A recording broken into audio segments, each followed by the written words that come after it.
Today, we're jumping right into an event that really felt like it was trying to bridge wrestling's history with what's happening right now, trying to give you the signal through the noise. That's a good way to put it. We've been looking at Saturday night's main event number 39. It just aired May 24th, 2025. Okay, let's get into it. Saturday night's main event. This show, it has a pretty big history they seem to be leaning into hard, doesn't it? Oh, absolutely. The original run back in the 80s, it was huge for wrestling. Game-changing, really. It was on NBC primetime, sometimes instead of Saturday Night Live reruns. Wow, bumping SNL. Yeah, and it's where you saw the big matches.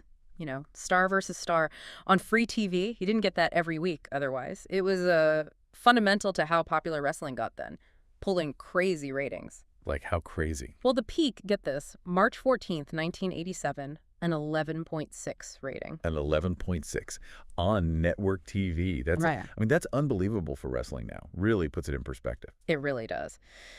So the show's come back a few times since, and this current version started up in 2024. It's part of the big WWE deal with NBC Universal, sort of designed to recapture that special event feel on the network. And you could definitely feel that retro feel they were going for with this number 39 show. It was in Tampa, Florida at the Yangling Center. The intro audio made it clear it was sold out. And yeah, you could almost feel the energy. And what's really fascinating here, looking at your sources, is that while this felt like a big special broadcast for NBC... Yeah, one-off almost. Exactly. It was actually planned as the first of 4 straight nights for WWE at that venue in Tampa. 4 nights. Wow. Yeah, SNME on Saturday, then Battleground Sunday, Raw Monday, and even an NXT show scheduled for Tuesday. Okay, but your source material highlighted a change there pretty quickly, didn't it? Right off the bat, that NXT show, the one planned for Tuesday at the Yangling Center, it got quietly moved back to the Performance Center instead. And the reason? Did the sources say why they pulled NXT from the bigger arena? Low ticket sales. That's what the notes indicate. That really puts things in perspective when you look at the numbers the sources were reporting. Your notes showed NXT was tracking only around 1,700 tickets. Yeah, something like that. And you compare that to the announced attendance for Saturday night's main event itself. Which was? 9,761. Okay. And one source specifically mentioned that the crowd for SNME actually looked pretty full in there. Right. So a massive difference in demand, just a couple of nights apart in the exact same building. It really does make you think about the power of that branding, the NBC platform, the SNME name. Absolutely. Compared to a regular weekly show, even from the same company, that special branding definitely seemed to cut through. Okay, so we've got the venue context, the schedule shakeup. Let's dive into the broadcast itself. How did it start? What was the first thing people saw? Well, the opening really leaned into the nostalgia. It started with, the usual aerial shots of Tampa, fans coming in. Standard opening stuff. Yeah. So it sets the scene. People are preparing. Mm-hmm. Then the first superstar visual we get is Drew McIntyre. Ah, yes. And the description's pretty striking. Walking around the empty arena, that's different. Yeah, he is, isn't it? Not backstage chaos, but just him alone in that huge, quiet space. Gives you a real sense of maybe focus or like just taking in the calm before the storm, soaking it all in. Yeah, I could see that. Calm, focus. Okay, so Damian Priest. Right, and for him, it's much simpler, just backstage. Total contrast. Backstage feels more active, maybe. The operational hub, even if we don't know exactly what he's doing. Exactly. Less specific, more about the location itself. And then it gets a bit more detailed again, a bit more narrative, maybe. We get Chelsea Green. Yeah. She's backstage, too, but with Alba Fire and Piper Niven. Yeah. And there's this specific action noted. The flags. Says they're handing out American flags to staff backstage. Which is timely because it's Memorial Day weekend. That's such a specific thing to include. It really is. Yeah. I mean, what does that specific action tell you? It feels like more than just getting ready. It does, yeah. It suggests maybe community, a connection with the crew, acknowledging the weekend. Yeah. It's a human touch, right? Beyond just performance prep. Okay, moving through the sequence. Zelina Vega is next. And her arrival detail. Exiting an elevator. Simple, but specific. Just another little glimpse of movement inside the venue. Different from being backstage already or walking in the arena. Adds another layer. Yeah, another point of entry into the main action zone, I suppose. Yes. Well, then we get R-Truth. Oh, yeah. And the image the source gives, it's just perfectly R-Truth. Wheeling his luggage bag in and dancing. Yeah, that visual just screams R-Truth, doesn't it? Instantly tells you something about his energy, his whole vibe on arrival. It's memorable. Totally memorable. Classic R-Truth moment captured right there. Okay, after the dancing, Logan Paul. Right, and his description is quite different, seemingly discussing strategy with two of his buddies. Yeah, switches gears completely from dancing joy to, like, focused planning, maybe analytical. It's just a whole different kind of pre-show mindset, collaboration. Definitely a change of pace, more businesslike, perhaps. Could be. And then finally, the last one mentioned in this sequence is Jey Uso. And his arrival point, walking from the parking lot. Which feels different again, right? Not inside the building yet, like the elevator or backstage, but coming in directly from outside, maybe a more direct transition from the real world. He was stepping from the outside straight into the arena bubble. Pretty standard, but then the opening video sequence, that was the real callback. The old TV, someone changing channels, static. Yeah. That bit. Exactly that. And then you hear that classic voiceover, Saturday Night Live will not be seen tonight. Then, bam, the classic SNME theme music kicks in. Classic highlights, sound bites. Who did the sources note seeing in those clips? Let's see. They specifically mentioned Jesse Ventura, Roddy Piper, Bobby Heenan, Macho Man Randy Savage, and The Undertaker. Okay, but this is where the source material got really interesting, right? Highlighting some pretty significant absences from that classic footage. Oh, yeah. Conspicuously missing, according to your notes, Vince McMahon and Hulk Hogan. And the sources we looked at pointed to specific reasons. For Vince, it's the ongoing legal situation involving the Janelle Grant lawsuit. And the sources didn't really hold back on Hogan's exclusion, did they? No, they described it as very odd and even very petty. Which, I mean, given Hogan's role in the original SNME, that makes sense. He was the show back then. He was the star, the feature attraction, as they put it. The show was basically built around him at its height. So to just completely edit him out of the highlights from the show he made famous? Mm-hmm. Yeah, odd and petty sounds about right based on that. And for Hogan, the reporting suggests it's likely due to recent negative fan reactions tied to his political affiliations, past racist comments that surfaced, and also some reported instances of him, well, lying over the years. Right. And we need to be crystal clear here. As we go through this, we're just relaying what the sources reported. We're not taking a stance, not endorsing any views on these issues or the reasons given, just presenting the information as it was documented. Exactly. It's part of the reported context surrounding the event based on the material available. Okay. But here's the contradiction the sources jumped on, right? Hogan's beer deal. Exactly. That's what they found so weird. He's cut from the historical footage, but WWE has this ongoing partnership for his Real American Beer, and apparently commercials with him air pretty frequently on their shows. So you see the ads, but he's erased from the history of the show that made him famous on that specific show's revival. Okay, I get the very weird and very petty comments now. It definitely feels like curating history based on what's convenient right now. Okay, so after that classic montage, the video shifted. Yeah, the screen did a sort of pause and fast-forward effect. The music changed to Obsession by Animotion. Oh, okay. And then it switched to showing the modern talent, the people competing that night. But they kept some of the retro feel even then. They did. They mixed in classic sound bites, Gorilla Monsoon, Mean Gene, Ventura again.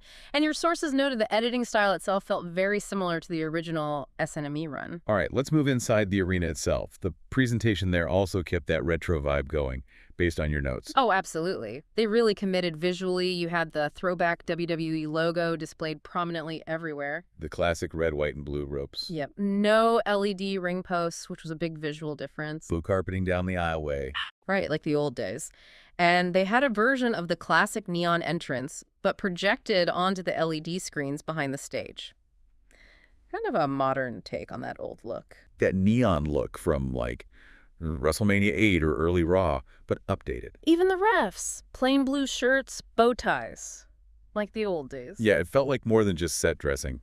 Commentator Joe Tessitore kind of summed it up, didn't he? He did. He said it was where the retro feel of 80s nostalgia glory days meets modern-day momentum of a new generation. Nice line. And before the main broadcast even started, sources mentioned Lillian Garcia was there. Welcome the crowd, sang the national anthem, standard good stuff. And there was a dark match, too. Yeah, a match just for the live crowd. American-made, that's Brutus and Julius Creed. They beat the Latino World Order, Cruz del Toro, and Joaquin Wilde. Any timing on that one? Reporting says it went 7 minutes, 37 seconds. You know, good way to get the crowd warmed up. Okay. Let's turn to the broadcast team, then. The hosts were set up differently, weren't they, at a podium? Yeah. Michael Cole and Pat McAfee were doing their thing ringside. But Unique to this show, Joe Tessitore had a different setup. He was at a podium, like, in the crowd. And he wasn't alone. Oh, Jesse the Body Ventura was back. He was indeed. He'd done commentary for SNME number 37 and 38 too, so this was his third appearance for this current run. And the reporting noted he was wearing that Malcolm X baseball cap he used to wear back in his WCW days. Oh yeah, the X cap. Right. And one source speculated or suggested this might have been tied to the 5-year anniversary of George Floyd's death, which happened in Minneapolis, Jesse's birthplace. That event obviously sparked huge conversations about race and social issues. So the source was suggesting a possible connection. Yeah, presented as something to consider, a potential context offered by the source, not stated as a definite fact from Jesse or anything, but an interesting observation. Definitely adds a layer if that was the intent. Shows how guys on the broadcast can sometimes go on their own perspectives, and he brought his usual Jesse-isms too. Oh yeah, classic Ventura. Joe Tessitore mentioned chatting with Jesse about the McIntyre-Priest cage match over coffee that morning, and Jesse just jumps in, corrected him live on air, said, "I don't drink coffee." Oh, perfect. You know, Jesse saying he doesn't drink coffee makes him the biggest heel on the show as far as I'm concerned. Biggest heel on the show. Ah, classic Jesse. Vintage Ventura, like you said. Love it. So from that podium setup, Tessitore threw it down to the ringside team. Yep, down to Michael Cole and Pat McAfee. And McAfee had a personal connection to the Yangling Center, didn't he? Something specific. He did. He pointed out that it was the location of the Thunderdome during the pandemic. Ah, right. And it's actually where he had his WWE debut match. He got quite emotional, calling it a place where his dreams came true. That's cool. Though that immediately brought back memories of the issues they had with the Thunderdome screens back then. Oh, boy. Yeah, wasn't there like a Chris Benoit photo that popped up? That was mentioned, yeah. And other stuff described only as worse than that, so maybe not the best idea to revisit everything about it. Some interesting history tied to that building, for sure. Definitely. Okay, so before the matches kicked off, Tessitore ran down the main card. He did, gave previews for the big ones. CM Punk and Sami Zayn versus Seth Rollins and Bron Breakker with Paul Heyman there too. The women's U.S. title match. Zelina Vega defending against Chelsea Green, who had Alba Fire and Piper Niven with her. Right. Then the undisputed champ, John Cena, in a non-title bout against R-Truth. The big steel cage match. Drew McIntyre versus Damian Priest in a steel cage. And the main event, World Heavyweight Champion Jey Uso defending against Logan Paul. Now, besides the matches, the sources pointed out some interesting things happening around the ring, people spotted in the crowd. Right. These live events always have those little side stories, things you don't plan for. Exactly. Apparently, Republican Florida Governor Ron DeSantis was there with his kids. Okay. And how did the crowd react, according to your sources? Not warmly. Sources reported loud boos and a pretty clear "you suck" chant directed his way. Wow, okay. There was apparently even a brief video of it posted on X. And this connects back to Hogan, interestingly enough. Yeah, WrestleZone.com reported that Hulk Hogan had posted on Facebook saying he was also in Tampa that weekend. The same weekend as SNME. Right. And he posted a photo spending time with Governor DeSantis and his family. So the guy deliberately left out of the show's history montage is in town, hanging out with a politician who got booed heavily by the live crowd at the show. Anyone else spot it? Yes. Another sighting, much less controversial, was JoJo Offerman, the late Bray Wyatt's widow. She was there with their kids, Nash and Hyrie Rotunda. Oh, that's nice to hear they were there. Yeah. It just adds another really fascinating, kind of complex layer to the whole thing, doesn't it? Who's included, who's excluded, who's actually there, and how the live audience responds versus the curated show. Definitely adds layers. Okay, let's unpack this. Because if you happen to miss Saturday night's main event on May 24th, 2025, well, you missed something pretty wild. Some people called it an all-out war. Yeah, it had that kind of energy, didn't it? Like a car crash, almost. But it wasn't just the intensity, right? It was how this tag match kind of morphed into something else entirely. Something really unexpected happened that changed things up. Exactly. So, yeah, for this deep dive, we're focusing right on that opening tag. Seth Rollins and Bron Breakker Paul Heyman in their corner, naturally, versus CM Punk and Sami Zayn. You had Michael Cole, Pat McAfee on the call, Lillian Garcia doing the intros, the whole Saturday night setup. Yeah, it gets you right up to speed on why this match ended up being so significant. But actually, even before things officially kicked off, there was something else worth noting. Oh, right. The gear. CM Punk and Sami Zayn, they both wore gear that incorporated the colors of the Palestinian flag. And Zayn also had the 3 stars from the Syrian flag on his stuff. It was pretty noticeable. Some folks pointed out it might be the closest WWE's come to directly referencing that specific issue on TV. It definitely made a statement right from the entrances, set a certain tone. For sure. It's interesting seeing performers use that platform, wrestling, to bring in these real-world conversations. Forces you to pay attention. Okay, but speaking of paying attention, the action started before the bell even rang. It got chaotic fast. Oh, yeah. Punk and Zayn just went right after Rollins and Breakker. No waiting around. Zayn actually tossed Rollins right out of the ring, and then he and Punk just immediately double-teamed Breakker. Intense start. It really showed the bad blood there. Yeah. And it was interesting seeing Punk and Zayn working together so smoothly, given their own complicated pasts. They seemed united against this, Rollins-Heyman faction. So the bell finally rings, and it's officially Zayn and Rollins starting things off. But that early momentum Punk and Zayn had, it didn't last too long. Nah. Breakker tagged in, and man, he just took over for a bit. Yeah. He slammed Zayn's head hard onto the announce table. Oof. Yeah, and then that flying lariat off the apron. Whoa. Breakker almost decapitating Zayn. Yeah. Just pure power on that move. So then we go to commercial, and when we come back, we see Rollins was, doing his thing, getting cheap shots in on Zayn while the ref was distracted. Right. Showcasing that they're already working like a well-oiled machine, Rollins and Breakker, even though they're a relatively new pairing. Very cohesive. But Zayn, he managed to fight back, create some space, and finally get the tag to Punk, and the place just went nuts. Big pop for that hot tag. Yeah. And Punk came in like a house on fire, didn't he? Totally. He hit that leaping calf kick, the swinging neck breaker, then a coda red for a really close 2 count. And wasn't there another near fall? Yeah. He actually hit that diving elbow drop for another near fall. That was kind of cool to see. It's a smart way to keep the crowd guessing, mixing his own stuff with something current like that. Yeah. But then the momentum shifted again, right? It did. Punk went for the GTS, but Breakker was there to cut him off. Which led to Rollins hitting the pedigree. Yep. Pedigree connects. Looked like it was over, but only a 2 count because Zayn dove in just in time to break up the pin. The pace was just relentless. Seriously, non-stop action. And Zayn got his own moments after that, right? Oh, yeah.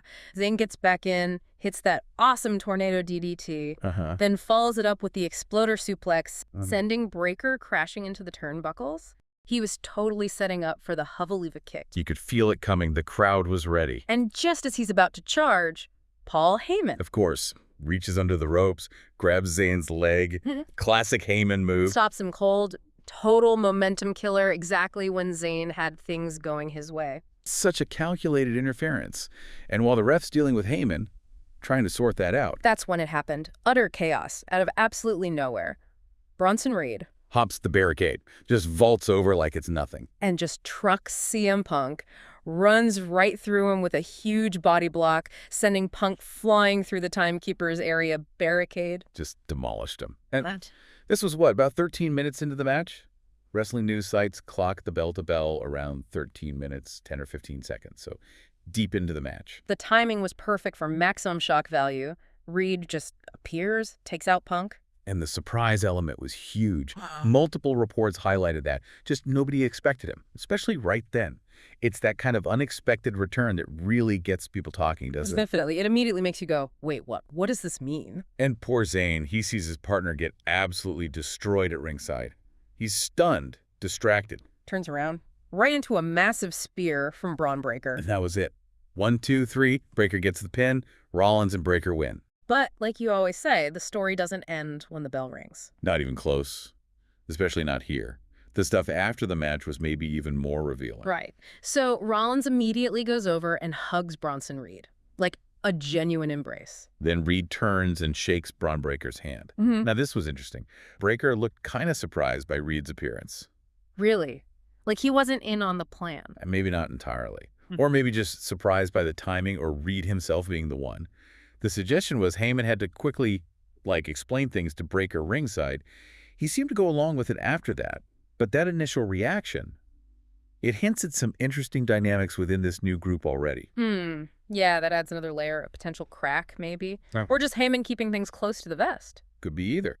But then things got worse for Punk. He stumbles back towards the ring, obviously still dazed. Looks like he wants a piece of Heyman. And Reed just cuts him off again, steps right in. Hits him with a set and splash first.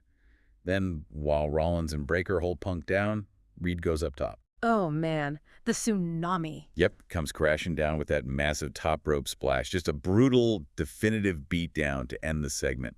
Really cemented Reed's return and his new friends. So, okay, Bronson Reed is back, but why with these guys? Wasn't he out for a while? Yeah, he'd been on the shelf since Survivor Series last November with a broken ankle. Oh. So, significant time away. But the bigger thing, and wrestling sites were quick to point this out, the history between Reed and Rollins. Exactly. That's the huge question mark here. Last summer, they had this really intense feud.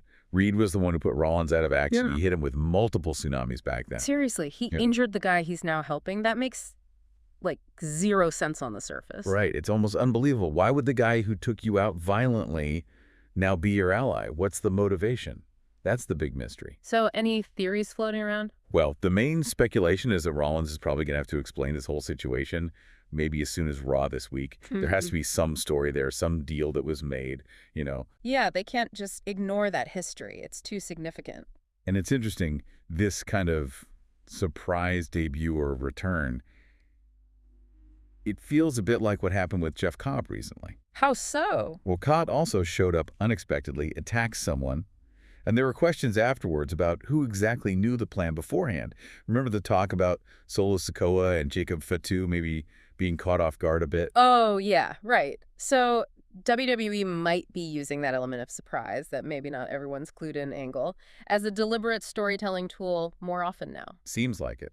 It definitely creates intrigue and makes things feel less predictable, which is always good. Keeps you guessing. Okay, let's switch gears slightly. The match itself, before Reed showed up, people described it as super fast-paced. Yeah, almost like a video game style, some said. Just boom, boom, boom. Big move after big move. Lots of near falls packed into a short amount of time. Do you think that's just the style now, or is it because it was on Saturday night's main event?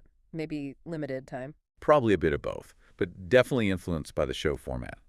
SNME isn't a 3-hour Raw or a PPV. They have a limited window. So they got to pack in the important stuff. Exactly. You prioritize the big moments, the major storyline beats, maybe sacrifice some of the slower builds you'd get in a longer match. And speaking of limited time, someone pointed out there were apparently 2 commercial breaks during that 13-minute match. Right. So if you factor that out, the audience might have only seen, what, maybe 7 or 8 minutes of the actual wrestling? Wow. That really highlights how much they crammed in. You blink, and you might miss a finisher attempt or a big save. It definitely frames these SNME matches as, like, condensed highlights focused on advancing the narrative. And the big narrative here was clearly Bronson Reed's return and this new alliance. Let's take a look at Dave Meltzer's review. Okay. Yeah, what did Meltzer find noteworthy? There are some pretty specific details in there. Expect a few surprises, maybe. Kicking us off then, the overall impression from the notes. The match itself was solid, got 3.5 stars. Decent rating. But what seems just as important, maybe more from the notes, is the crowd. Meltzer flags that they were very hot. Very hot, yeah. And specifically for CM Punk, that reaction really seems to be a key takeaway here, according to this source anyway. Definitely. And something else that jumps out right away is a criticism Meltzer brings up quite a bit, actually. It's not new. Let me guess. The announcers? Yeah. Bingo. The commentary, specifically how it can sometimes, telegraph that a big move isn't actually going to be the finish. Ah, right. And he gives a specific example from this match, doesn't he? He does. Michael Cole's call. It was when Rollins hit the pedigree on Punk. Okay. Cole's phrasing was something like, Rollins looking to put Punk away. Uh-huh. But the delivery wasn't convincing. That's the implication in the notes. The lack of real enthusiasm kind of gave it away, leading to Meltzer's, sarcastic comment. Oh, yeah, thankfully, I don't think anyone thought it was. Exactly. It just shows how much Meltzer felt it was obvious and how closely he's listening for those little tells in the commentary. Okay, so aside from that, what about the action in the ring? Anything praised? Yeah, a couple things. Sami Zayn's Arabian moonsault got a specific mention. Oh, nice. Meltzer noted it was a tribute to Sabu, who recently passed, which, is a nice detail to include. Definitely. And Sami overall? Just that he looked real good. Simple as that. Positive no for Zayn there. All right. Then, after the match, things got interesting. Bronson Reed shows up. Yep. Unexpected arrival. And the notes are clear. He got a big reaction from the fans.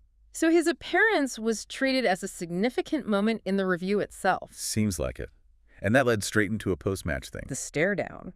Breaker and Reed. Right, that initial face-off. But then they quickly formed an alliance with Rollins, shook hands. Okay. Did Meltzer have an immediate take on that? He did. Specifically on the idea of Breaker versus Reed down the line, stemming from this. His note says that match shouldn't happen for a long time. Interesting. A specific booking opinion right there in the review notes. Yeah.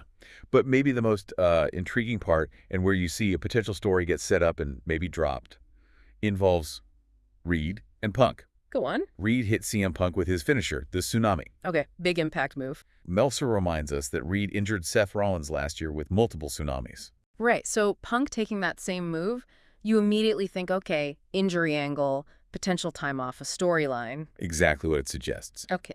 The notes immediately follow that up by mentioning what happened just 2 nights later on Raw. What happened? Punk came back, did a run-in, and Meltzer's note says he didn't sell the beating at all. Didn't sell it at all after taking the Tsunami just 2 days before. That's what the source states. No selling of the move that injured Rollins and that he just took. Wow. Okay, so what does this all mean immediately? Well, the most obvious thing seems to be a feud between Bronson Reed and CM Punk, right? Reed targeted him specifically, took him out. That post-match attack screamed, future program. Makes sense. Reed needs a big feud coming back, and Punk is obviously a top guy. For sure. But what about Punk and Zayn? Despite losing, they looked pretty unified. That coordinated gear working together. Yeah, that felt strong. It didn't seem like just a random pairing for the night. Maybe their story continues too. I think it might. There seemed to be like a real connection there worth exploring more. And then you've got Rollins' group, this stable alliance. What are we calling it? They still need a proper name. But whatever you call it, adding Reed makes them instantly dominant on Raw. Rollins, the strategist, now flanked by these 2 absolute powerhouses in Breaker and Reed. Yeah, surrounding himself with monsters, as some put it. It's a really interesting dynamic. How does Rollins manage these guys? What does it mean for his title reign? It really shakes things up. It really does. Just when you think you know the landscape, bam, something like this happens. Classic pro wrestling. Keep showing your toes. We're jumping straight into the squared circle today. Yeah, we're looking at a recent WWE Women's United States Championship match. That's right, the one from Saturday night's main event, May 24th. Zelina Vega defending against Chelsea Green. And we've got a lot to unpack here. Backstage stuff, but the match itself, reactions. Yeah. The works. And interestingly, this match, it was added really late, like the night before on SmackDown. Which always adds a bit of unpredictability, doesn't it? It does. Now, let's set the stage a little. Chelsea Green, she was the first ever champ. That's right. Inaugural champion. Held it for, what was it, 132 days? Won it back in December 24 against Mitchin. Winning that championship wasn't just, about the belt for Green. It kicked off a whole new persona. Definitely. She adopted a very specific gimmick, like immediately after winning. Almost like America's head of state. It's kind of elevated, maybe a bit imperious. Wow, okay. Head of state. And she wasn't just doing this solo, was she? Yeah, the material names 2 others specifically, Piper Niven and Alba Fire. Okay, Niven and Fire. And their role was? Green's bodyguards. Backing her up, making her seem even more important with this new head of state thing. Right. Reinforcing the whole presentation. Right. Bodyguards make sense for that kind of gimmick. They're called Green's Secret Hervis. Secret Hervis. Okay, and they explain that name too. It's a pun on Secret Service, but, swapping out Sir for her, clearly linking it back to Green being the woman in charge, the her they're serving. Okay, I see. Secret Her is this memorable. Classic heel faction stuff. Yeah. Very entertaining. So, okay, let's dive in. Backstage perspective first. Yeah, let's start there. Kathy Kelly's interview with Chelsea Green beforehand. What stood out from that? Her confidence seemed notable. Notable is one word for it. I mean, unbelievably confident. What was she saying? Something about ashes. Yeah, rising from the ashes, something about it being morning, but now it's night. Classic over-the-top heel promo stuff. The first ever 2-time longest reigning champ she claimed she'd be. And the kicker, apparently she had laryngitis doing this interview. No way. So she's delivering these huge boasts in like a whisper? Kind of paints a picture, doesn't it? Adds this weirdly funny element to her whole persona. And the Secret Hervis, Piper, and Alba, they were there too, right? Backing her up. Looked like it. Fully believing she was getting the title back. It reinforces Chelsea's whole act, you know? Yeah, that confidence bubble she lives in. Hmm. But, like you said, does that translate to the ring against someone she can't seem to beat? That's the million-dollar question, isn't it? Predicting a second reign already. Oh, yes. Chelsea says after she beats Zelina, she will begin her second term as U.S. champion. Wow. Okay.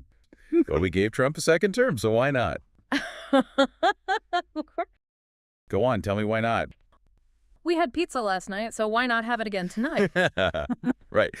Barbie, president, 2028. Yeah. Barbie for president in 2028. A sort of what-if scenario. Would the White House be repainted pink? Right. Right out of the gate, it's straight to the aesthetics. Why can't we have a pink White House? Why does it always have to be white all the time? Okay, pink White House. I mean, can you picture it? The sheer amount of pink paint. We'd need, like, a strategic pink reserve or something. Strategic pink reserve. I like that. It really does make you wonder what the first 100 days agenda would look like. 100 days of pink-washing America. But, okay, speaking of the team, the potential administration, what role would Ken play in the cabinet? Ken. Of course. The essential question of the first gentleman's portfolio. Is that what we'd call it? What role? I mean, seriously. Secretary of Beach Affairs, Ambassador at Large for Mansplaining Prevention, Chief of Staff for Accessorizing. How about the Ambassador of Awkward Small Talk? Ouch. Okay, back to the match. Right, so it starts with Chelsea Green, her entrance. Okay, standard enough, making her way to the ring. Exactly. But here's the first, like, really interesting detail the sources highlight right before they cut to commercial. Oh, yeah. What's that? Well, it says they actually show footage of her entrance from the WWE 2K25 video game on the main broadcast. Wow, okay. So like a direct visual tie-in to the game during the live show segment. Yeah, before the break. That's a pretty bold cross-promotion, embedding it right there. Definitely gets your attention. Yeah. And then the notes mention the commercial break itself.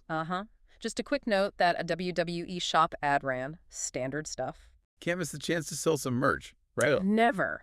So coming back, the sources describe these aerial shots of Tampa, really setting the scene. Establishing the location. Makes sense. And straight away, the commentary plugs that they'll be on location for Money in the Bank. Right, using the current setting to immediately build hype for a future big event. Smart, connecting the dots for the viewer. Right after that plug, they hit you with a recap. A recap? Of what? Of Bronson Reed's return, described as shocking from the opening match earlier that night. Okay, so hang on. We're in a segment ostensibly about Chelsea Green, but right after the break, they're flashing back to the start of the show. Yep. Reminding everyone, Reed attacked CM Punk. That's a big deal. Yeah. So after all that, the game footage, the future event plug, the major recap about Reed, Rollins, Breakker, and Heyman, then the notes say we cut back to the ring. And Chelsea Green is still there, presumably. She's waiting with her secret Hervis. And just as we're processing that, the sources mention Zelina Vega makes her entrance. Right, so the opponent arrives. The match is about to happen, finally. Exactly. So going into this match, Zelina Vega, she'd been champ for 29 days. This was her first title defense. And here's a key stat. Vega was 4-0 against Green in singles matches before this. Perfect record. That's a huge mental edge, you'd think. Leads us nicely into the match itself. Okay, so the bell rings. How did it start? Reports say Green was aggressive. Yeah, came right out with a running back elbow, some ground and pound. Looked like she wanted to end it quickly, maybe overwhelm Vega. Makes sense for the challenger, especially with that losing streak hanging over her. Definitely. Then we saw some back and forth stuff you'd expect. Vega dodged a big boot, hit a nice tilt-a-whirl head scissors. Green managed to avoid the 619, though. Vega's big signature move. She did, yeah. Shows she scouted Vega, knows what to look out for. They clearly know each other well in the ring. Okay, but then things got pretty serious outside the ring, didn't they? The power bomb on the floor. Oof. Yeah, that was a big moment. Green hoisted Vega up and just planted her on the outside. Reports said Vega looked really rocked after that. That's a potential game-changer move. High risk, high impact. Absolutely. Designed to take someone out, or at least severely weaken them. Green got a near fall off it back in the ring, but Vega showed some real toughness kicking out. So how did it end? Sounds like it wrapped up fairly quickly after that, maybe 5 minutes or so, and with some outside help. Pretty much. The reports mentioned the ref getting distracted by Alba Fire at ringside, standard heel tactic. And while the ref's back is turned? Piper Niven attacks Vega on the outside. But Vega fights back, hits a headbutt apparently. Which gave her the opening. Seems like it. Gave her just enough space to climb the ropes and hit the avalanche coded for the pin. One source clocked it at 5 minutes, 10 seconds, another at 5:09. Pretty close. So interference, but Vega overcomes it to retain. Sounds like a classic babyface finish against the odds. It does, on paper. But there's a really crucial and kind of unfortunate moment we need to talk about. The botched 619 attempt. Exactly. Several sources flagged this one. It wasn't just that she missed. What happened? Well, one report said she missed green entirely. Another just described it as looking really awkward, ineffective. But the big consequence... Chelsea Green's nose, right? Yeah. It looks like that was the moment Green suffered a legitimate broken nose. Reports say she was clutching her face right after. It's a rough reminder of the risks these performers take. Wow. Ouch. That definitely changes the complexion of the match and the post-match discussion. Absolutely. Which leads us to, how was the match overall? The quality, the reaction? Seems like opinions were split. Yeah, some were pretty harsh, weren't they? Calling it rough missteps, even a waste of time. The botched 619 was definitely a focal point for the criticism, and some pointed out the finish, the Coda Red, was the same one used on SmackDown recently. Felt a bit repetitive, maybe. Like it didn't feel special enough for a title match finish. Possibly, yeah. Like that surprise factor for some.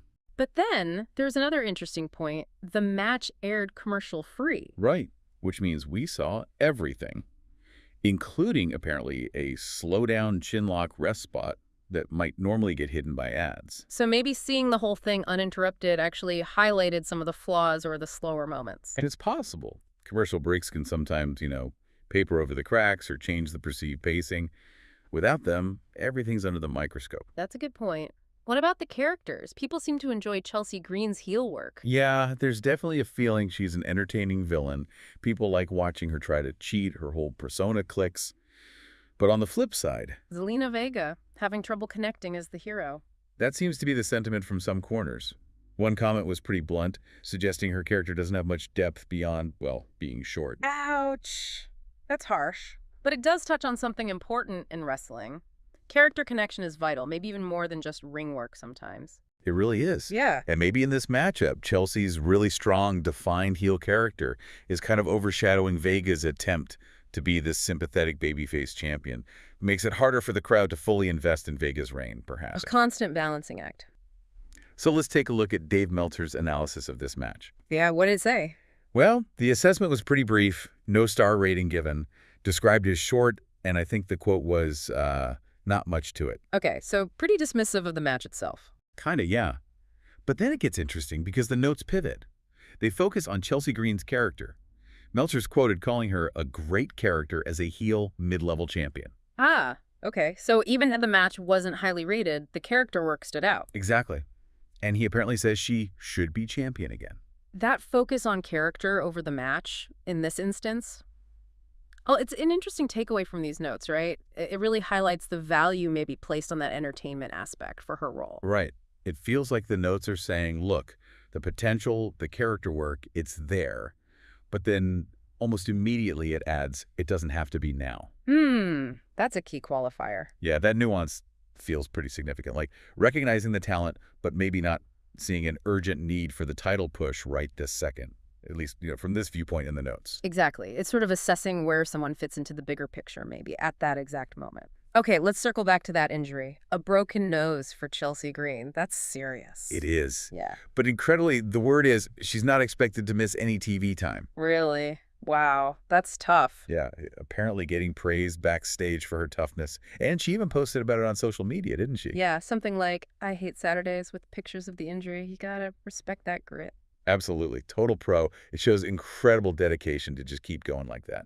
So thinking bigger picture, what does this all mean? This match, the injury, where do things go now? Well, there's some interesting speculation swirling, especially considering something else that happened recently. Zelina Vega lost a match. Yeah, a non-title match, a Money in the Bank qualifier to Julia. Ah, okay. And the thinking is? The thinking is that loss might be setting up Julia as the next major challenger for Vega's U.S. title. Pinning the champ, even non-title, makes you look like a big threat. Standard wrestling booking, yeah. Establishes a new contender. So where does that leave Chelsea Green? Good question. After this loss, and now dealing with a broken nose, maybe she moves away from the U.S. title picture for a bit. Could be. Which is a shame in a way, because like we said, her character work is getting reactions. It is. And, you know, it's worth remembering the commentary team apparently mentioned Zelina's emotional promo after she won the title. Right, talking about it being like destiny after 15 years. Yeah. And the point was made that sometimes those personal stories, that journey, they don't always get highlighted enough on TV. That's so true. Giving that context, that backstory, can make a title reign feel so much more important, can't it? Helps the audience connect. Exactly. It adds weight. And one last thing, just for historical context. This was only the third women's championship match ever on a Saturday night's main event show. Wow, only the third. That's actually pretty significant, puts it in perspective. Definitely shows how far things have come, but also maybe how special these opportunities still are on certain platforms. Before the break, Michael Cole hypes the upcoming John Cena versus R-Truth match. Michael Cole hyping Cena versus R-Truth. Leading into a SummerSlam ad. Yep. August 2nd and 3rd, okay. And the location it mentions is New Jersey. Host, Cardi B. And listen to the announcement actually has a quote from Cardi. Ready for this? Okay, hit me with it. She says, "We gonna turn up." Uh-huh. Okay. You can definitely feel the energy she's planning to bring just from that. Okay, so jumping right in, our sources give us this great snapshot from Saturday night's main event. Right. This was Tampa, May 24th, 2025. Yeah, with Michael Cole and Pat McAfee on commentary. Yeah. And what struck me right off the bat was how they mixed the history with, you know, the current stuff. Definitely. What really stood out in the broadcast notes was seeing the legends there, like Jimmy Hart ringside with the megaphone. Classic. Totally.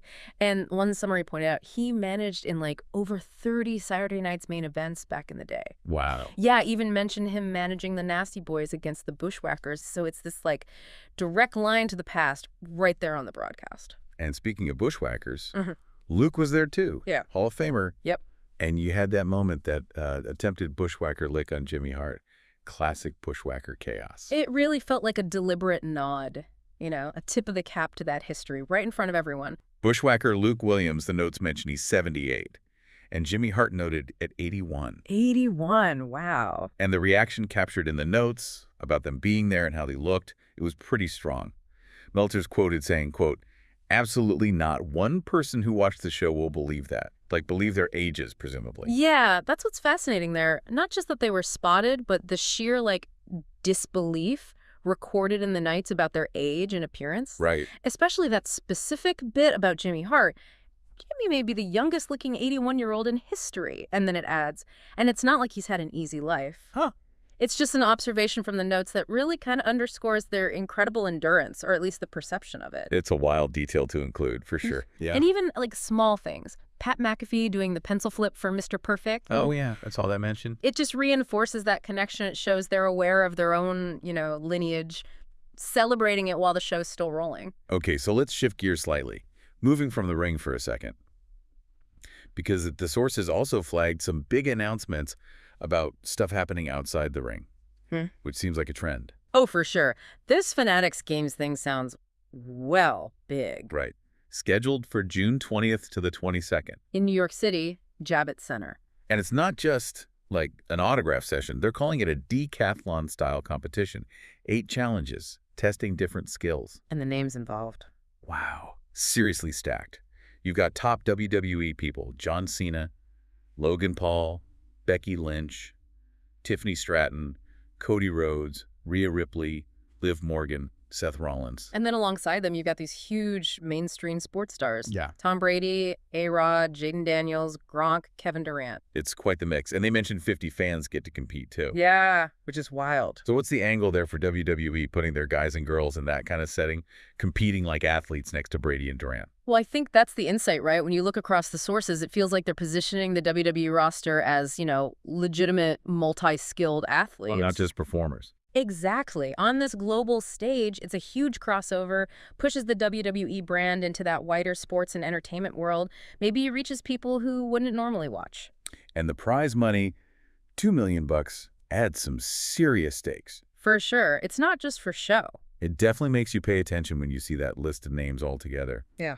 And while we're on things outside the ring, one source mentioned an ad during the show. Oh, yeah, for that Netflix show. WWE. Unreal. That's the one. Coming this summer, goes backstage into the writer's room, apparently. Interesting. Another sign of them expanding, taking people behind the curtain, but, like, in a scripted way. Okay, let's swing back to the ring itself. Specifically looking ahead, Saturday night's main event was also really pushing the Worlds Collide event. Yes, June 7th for that one. Kia Forum in L.A. Airing 3 Eastern, 12 noon Pacific. On the WWE YouTube channel. And one summary called it a tremendous event, so clearly it's important. They announced a couple of matches. We've got Legado del Fantasma. Right, in a trios match. Against Psycho Clown, Pagano, and El Hijo de Dr. Wagner Jr. Okay. And then the other one, this is where it gets interesting looking across the sources. El Hijo del Vikingo versus Chad Gable. Seeing Vikingo on a WWE promoted show like this, Yeah. that's significant. He's a top guy from AAA. The Mexican promotion WWE acquired. Exactly. So this is that integration starting to really show up in big matches. It's kind of wild. The broadcast even showed AAA footage of him. On NBC? Yeah, think about that. And then they cut to him live in the crowd in Tampa. Got a big ovation, apparently. Yeah, commentary was putting him over big time. Exciting, exhilarating. They're definitely showcasing him. They are. And his opponent, Chad Gable. Yeah. That brings up another layer of speculation based on the sources. Ah, the double duty possibility. Yeah. The sources mentioned that whole ongoing thing with Penta versus El Grande Americano. Which has been building strongly. And they raised the question, could that match also end up on the Worlds Collide card? And if it does Gable wrestle as El Grande Americano in that match? Yeah. And also is Chad Gable against Vikingo? It's a valid question. Especially because, as one report noted, the announcement for the Vikingo match specifically said Chad Gable, not El Grande Americano, which is, kind of interesting for a show focused on Lucha Libre. And this is exactly where looking at everything together reveals something, well, potentially huge. Okay. Because looking closely at that Worlds Collide match announcement, it seems to lead to a major, probably unintentional spoiler, according to one news source anyway. A spoiler. Okay, I'm hooked. Yeah. How does advertising a match spoil an earlier match? Okay, so here's the deal. WWE is advertising the AAA Mega Championship. Right. It's being on the line in that El Hijo del Vikingo versus Chad Gable match at Worlds Collide. That's June 7th. Okay, got it. But need the context here. Right now, as these sources came out, neither Vikingo nor Gable actually holds that title. Correct. The current AAA Mega Champion is Alberto El Patron. And here's the kicker date the sources flagged. Alberto El Patron is already booked to defend that exact title against El Hijo del Vikingo on May 31st. May 31st. So that's before Worlds Collide on June 7th. Bingo! Ah, okay, I see it now. So if WWE is advertising Vikingo versus Gable for the AAA Mega title on June 7th, they must be assuming and basically telling everyone that Vikingo is going to beat Alberto El Patron and win the title on May 31st. That's exactly the implication. It looks like a pretty clear sign of a future title change just sitting there in the advertising for the later show. Wow, that's a pretty big detail just hiding in plain sight. It absolutely seems like an advanced look at an outcome, revealed just by connecting the dots between the June 7th match stipulation and the May 31st scheduled defense. It's a fascinating side effect of these promotions working together, or one owning the other. Okay, let's pivot now. Another huge moment from Saturday night's main event that the sources really focus on. John Cena. John Cena. And this whole he's character shift he's going through. Yeah, his appearance was framed as part of his retirement tour. Sources specifically said this was billed as his last time wrestling in Tampa. And the broadcast package, it sounds like, caught people up, recapped his journey since that heel turn at Elimination Chamber back in March. Yeah, showing how he's changed from, the Cena everyone knew for so long. And his promo. Man. Yeah. Sounds like it was something else. Oh, yeah.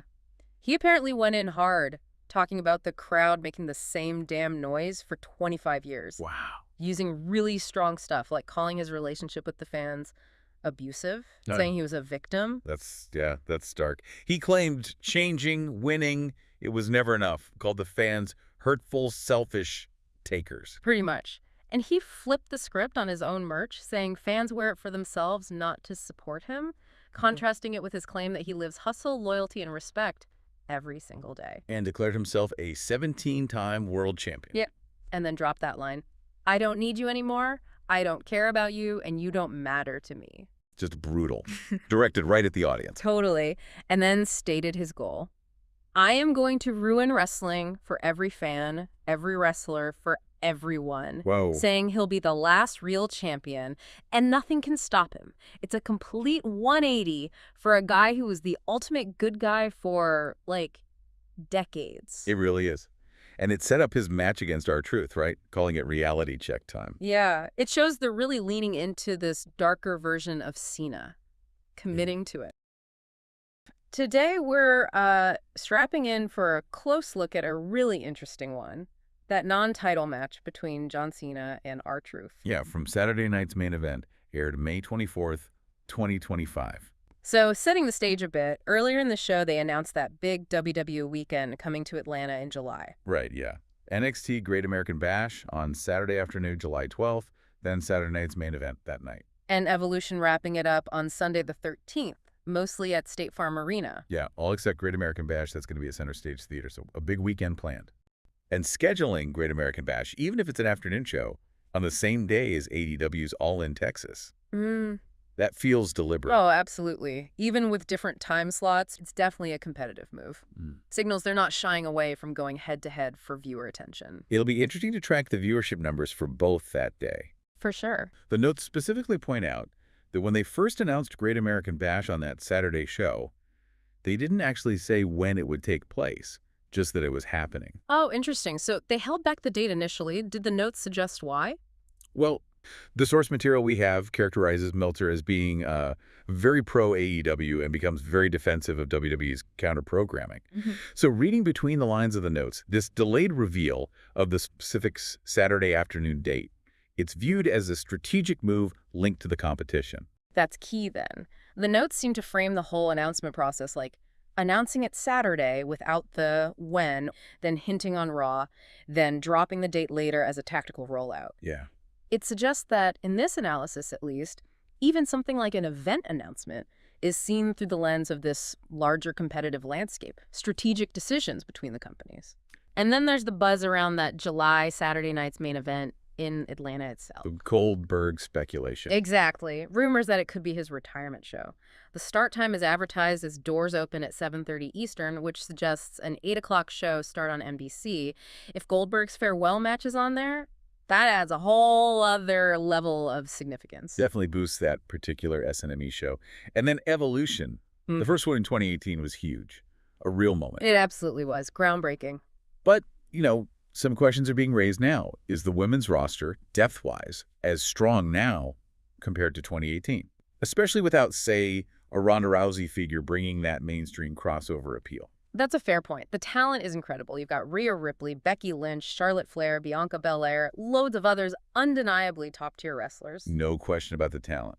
But selling out 2 nights back-to-back in a big arena like State Farm. It's a big ask. It'll be a real test of the drawing power of the women's division headlining on its own in 2025 compared to that first landmark event. Okay, so back to the match itself. Commentary was Michael Cole and Pat McAfee. Pretty standard there. Yep, familiar voices. But then the entrances started, and that's where things got interesting. Cena first. Music hits. And the reaction. Well, it was loud, but really mixed. You had the cheers, sure, but also a lot of boos.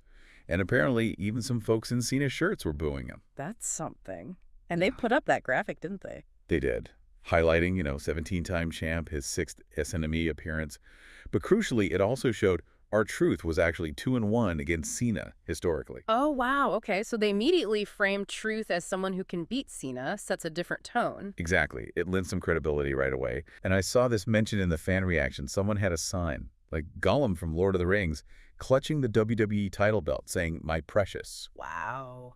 That paints a picture. Right. Captures that feeling some fans have about him maybe holding onto the title too long, this obsessive quality. That Gollum image is, pretty potent. And with the commentators bringing up Truth's winning record, it definitely plants a seed of doubt. The commentators mentioned it.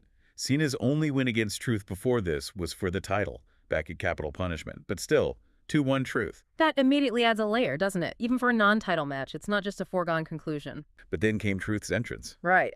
You hear those first notes of John Cena's music. The crowd goes wild. Always a big pop. And then out walks R-Truth. But it's not R-Truth. It's Ron Cena. Wearing the whole outfit, hat, shirt, the jorts, everything. No way. Did he do the mannerisms too? Oh, completely. Held up the shirt, talked to the camera, the salute, the run down the ramp, bounced off the ropes, even through the hat. He nailed it. That's hilarious. Clearly, R-Truth has been playing a lot of WWE 2K since he knows Cena's entrance so well. And you know, the detail in those WWE 2K games is incredible. Entrances are often motion captured, they're recreated so meticulously. Oh, for sure. So spending hours playing that with that level of detail, it could absolutely embed those specific cues, the timing, everything right in your head, even for a veteran performer like R-Truth who's seen the real thing countless times. Right. But also kind of pointed, maybe, given Cena's recent actions. I think that was the idea. Pure entertainment, but also a subtle dig, highlighting the contrast. Which made Cena's reaction even more stark, because he didn't wait, did he? Not at all. Bell hadn't even rung. Cena just blindsided Truth with a clothesline, then straight into ground and pound. Okay, so immediate aggression, no messing around. 0. And then he rips off the Ron Cena t-shirt. And kind of weirdly, he actually threw Truth's earrings away, too. The earrings? Really? It's unexpected. Yeah, it felt deliberately disrespectful. Not the usual Cena vibe at all. And the crowd picked up on it. Oh, yeah. The "you can't wrestle" chant started up pretty quick, aimed right at Cena. You can't wrestle. Yes, he can. You can't wrestle. Yes, he can. It really lands differently when you hear it like that, doesn't it? It does. Did he react to them? Didn't seem phased. Just powered through, hit those 2 diving shoulder tackles, the spinning side slam, the 5-knuckle shuffle. Looks like he's setting up for the attitude adjustment. Business as usual, moves-wise. But Truth weathered that initial storm. He did. He managed to counter an attitude adjustment attempt. And then suddenly the whole match flipped. Truth started using Cena's own moves. Oh, the mimicry continues. The shoulder tackles, the side slam, even mocking Cena's taunts, the 5-knuckle shuffle. Wait, he did the shuffle. He did. Yeah. And then he actually hit the attitude adjustment on Cena. Get out for the pin. For super close near fall. The crowd absolutely bought it for a second. They exploded. I bet. That's incredible. Was that it for the Cena tribute? Not quite. Truth then locked in the STF, Cena's own submission hold. Seriously. Wow. Looked like maybe, just maybe.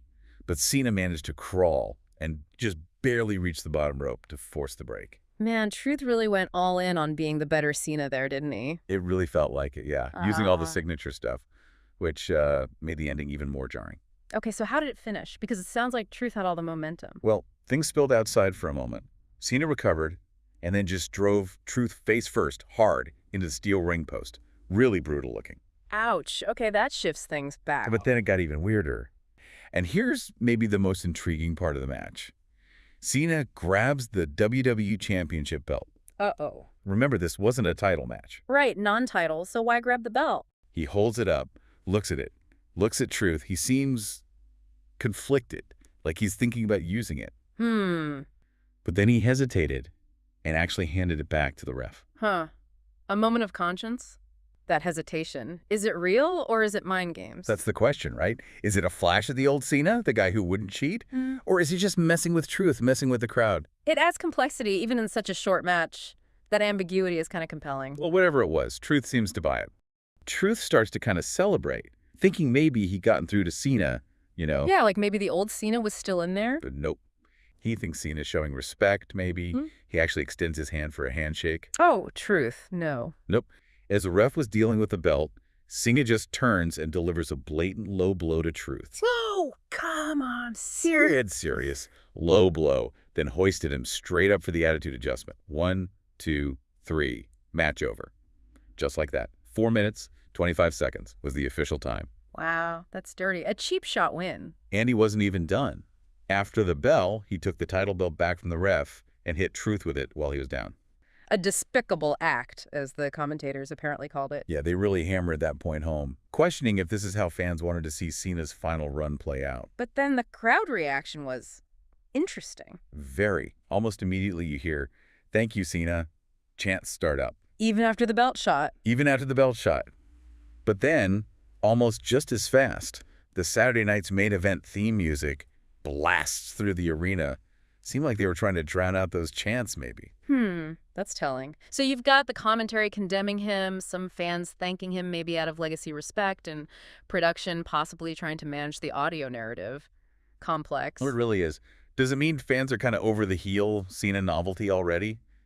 Or does he still command that respect regardless? It's hard to say definitively. It could be a mix. Some might appreciate the legacy. Others might be tired of this particular character arc. And there was that other take we saw that maybe this whole match was just filler. Right, like a way to get the champ on TV before the bigger Money in the Bank show without needing a whole storyline. Yeah, there were no promos leading into it, no real build. Just, hey, Cena's here, he's wrestling truth. Pop a rating, feature a big star without needing a massive storyline. Just a bit of filler, basically. High-profile filler, but filler nonetheless. That's another perspective, yeah. And then there's the third group who just thought it was, well, fun. Fun, even with the finish. Well, mainly the entrance, right? Truth as Ron Cena was genuinely funny. And the match itself, before the finish, had that back and forth with the signature moves. For a short TV match, some found it pretty entertaining. Okay, I can see that. And we shouldn't forget Truth's history here. He said his goal was to beat hustle, loyalty, and respect back into his hero. Yeah, obviously, that didn't quite work out for him here. And the particular little nugget highlighted in your source was the rating Dave Meltzer gave that match. Ah, okay. Meltzer's ratings. And this is where it gets kind of interesting. The note stated he rated it precisely 1.25 stars. 1.25 stars. Wow. Yeah, exactly that. That's the key data point this source is adding to whatever we might have discussed before. Just that number, 1.25 stars, attributed to Meltzer. Right. So one final thing. That hesitation Cena had with the belt, was that real conflict, do you think? Or just setting up the low blow to be more impactful? That's the million-dollar question, isn't it? Was it a flicker of the old Cena or just smart manipulation by the new Cena? Okay, picture this. Cold, hard steel. The cage around the ring. And inside, two guys locked in, not just for a win, but to finally end this like brutal 2-year thing between them. Yeah, that's intense. And in the broadcast booth, a time traveler from 1986 calling the action. Wow. And that was the heart of Saturday Night's Main Event number 39, wasn't it? Exactly. Okay, let's dive into this. You know, when you lock two people inside a steel cage, you're really setting a particular scene. Oh, absolutely. It's meant to be brutal, violent. It's supposed to be the definitive end, right? Nowhere to run. Exactly. The ultimate showdown structure. And that's what we're looking at today, this recent cage match at Saturday Night's Main Event. Drew McIntyre versus Damian Priest. Yeah, and it was billed as the big finale for their feud, this cycle of destruction, they called it. We've got quite a bit to unpack here. Accounts of the match, some really interesting analysis of the commentary that night, and reports on the fallout, including some, well, pretty big news. So our goal here is to really get into it. The action inside the cage, obviously, but also this, let's say, colorful commentary from a legend. And that controversial ending, for sure.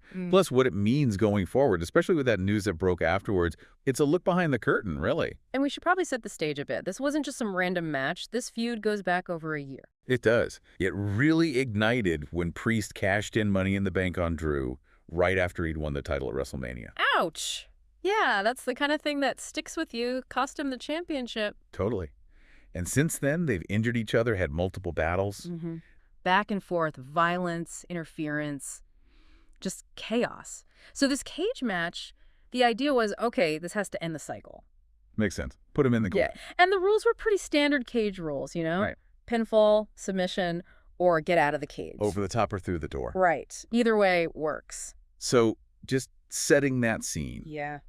That visual, the cage lowering, the pyro. Yeah. It really looked impressive, symbolizing the hell they were entering.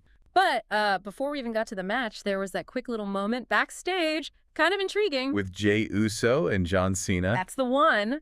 Jey was the World Heavyweight Champion then, defending later. He runs into Cena. Just a quick encounter, but packed with potential meaning. Yeah. And there was this, like, playful vibe, but also tension. Yeah. Jey right away says, hey, last time we met, I threw you out of the Rumble.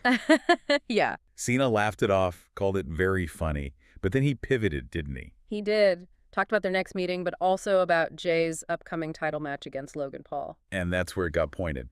And Cena says if a YouTuber wins that belt, it would ruin wrestling.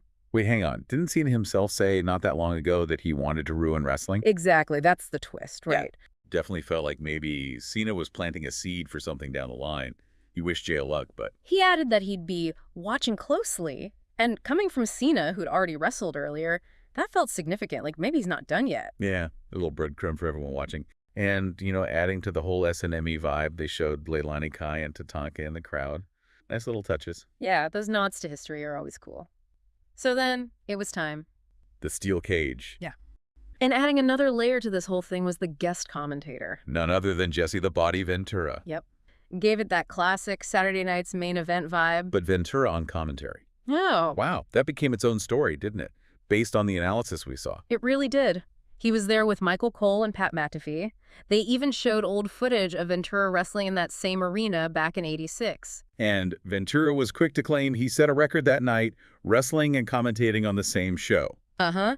And then he immediately accused Pat McAfee of trying to copy him, wrestling Gunther at Backlash, though he made sure to point out he won his match and McAfee didn't. Classic Ventura.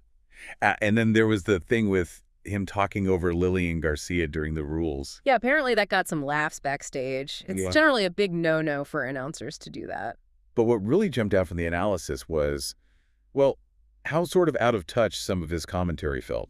And frankly, factually inaccurate at times. Oh, definitely. Like claiming McAfee was only the second broadcaster to ever wrestle in the ring. Right. Forgetting Jim Ross, Jerry Lawler, and even Michael Cole sitting right next to him. Which led to Cole's great little comeback about being undefeated at WrestleMania against Lawler. Ventura seemed genuinely surprised by that, which just prompts Ventura to snap back. Who the hell did you wrestle? It was amazing in a way. Just totally off the rails. And then, as Drew was coming out, Ventura's questioning why he'd even want a cage match. And Cole had to immediately correct him, like, Jesse, Drew's actually 3-0 in cage matches. And Ventura just goes, I don't care. Just dismissed it. During Drew McIntyre's entrance, there was a graphic. Yeah. A graphic popped up, pretty standard, showed his stats. Okay, what did it say? It listed his career record in steel cage matches as 3-0, and then his head-to-head against Damian Priest, 2-2. Right, okay. Just setting the scene, typical stuff. Exactly. But the interesting part, the part you flagged, was right below that. The graphic made this historical claim. Oh, yeah. What was that? It stated pretty clearly that this was the first steel cage match on Saturday night's main event since 1987. But here's where it gets, well, complicated based on what you heard next. Right, because the commentary team, they didn't let that stand, did they? No, not at all. Almost instantly, you noted, Michael Cole jumped in while McIntyre was still walking down. And he basically said, hold on a sec, that's not quite right. There have been other cage matches on SNME. Okay, so a live correction. Did they say which ones? They did. They mentioned Hulk Hogan versus Paul Orndorff back in '87, which, fair enough, that was on SNME. A memorable one, too. Definitely. But Cole, he also brought up another one. Hogan versus the Big Boss Man. Ah, okay. And that one's key because that Boss Man match was after 1987. It aired in 1989 on SNME number 21. So that directly contradicts the graphic saying 87 was the last one. Gotcha. And you noticed something else about that Boss Man match timing. Yeah, this is a neat little detail. That Hogan Boss Man match back in '89, it aired on Memorial Day weekend. Oh, wow. Just like this show is airing on Memorial Day weekend. Exactly. A nice bit of historical symmetry that came up right there in the correction. So you've got this prepared graphic with one fact, and then the live commentary immediately providing, well, the correct history. It kept happening. Ventura insisted NBC wouldn't have shown cage matches back in the 80s on Saturday night's main event. Despite SNME airing several famous ones. Matches that Jesse himself called. And he said that more than once. Yep. During McIntyre's entrance, and then you caught it again during Damian Priest's entrance. Okay, but wait. He's saying this after Cole already corrected the graphic and specifically mentioned previous cage matches on SNME. That's the striking part. So it's like, no need to repeat yourself. I ignored you the first time.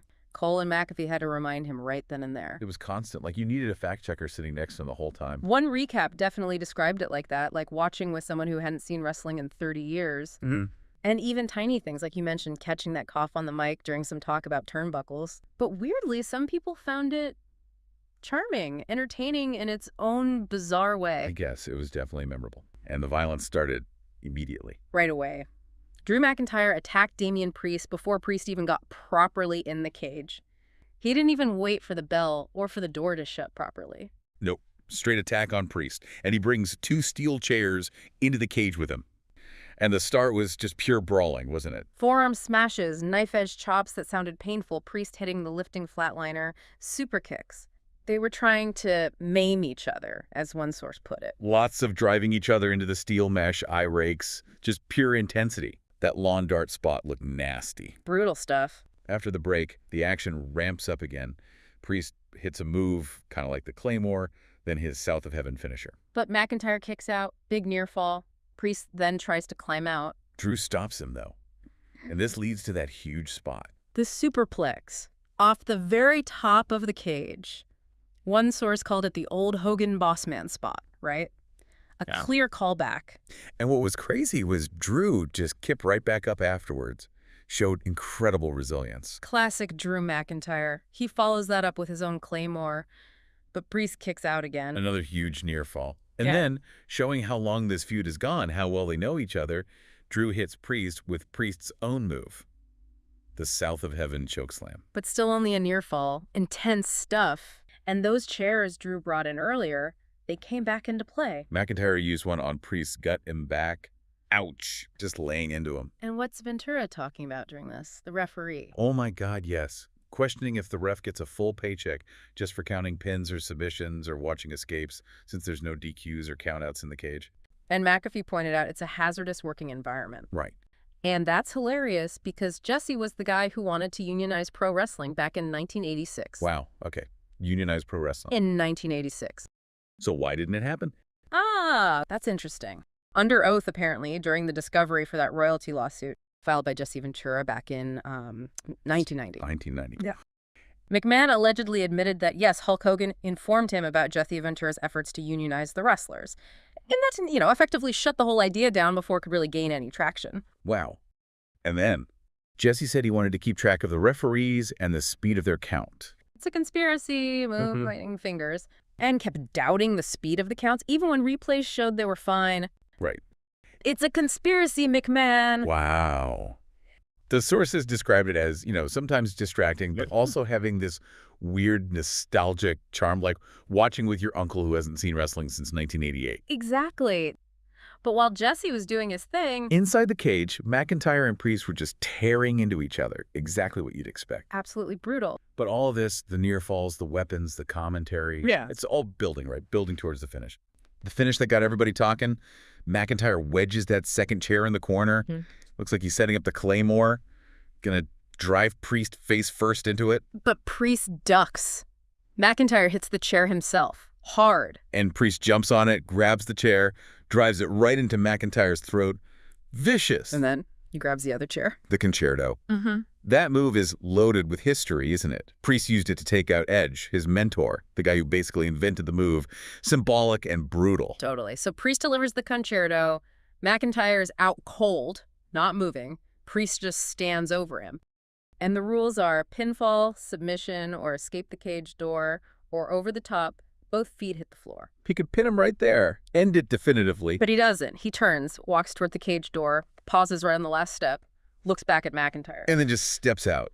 Steps onto the floor, wins by escaping through the door. And the crowd reaction was not great. Underwhelming is putting it mildly. Lots of boos. And Ventura, on commentary, he lost it. One source said he was apoplectic, calling it BS, yelling about why Priest didn't climb out, calling him a coward. Just totally trashing the finish live on air. He even mockingly said, that was exciting, wasn't it, walking out the door. And why didn't he call up and have the limo driver waiting to open it for him? Burying the winner and the finish as it happened. And then the aftermath. McIntyre, after that concerto, refuses medical help. Yeah. Priest had said someone would leave on a stretcher, but Drew gets up and walks out under his own power, defying that threat. So, okay, let's unpack that finish. Walking out the door after a concerto, what was that about?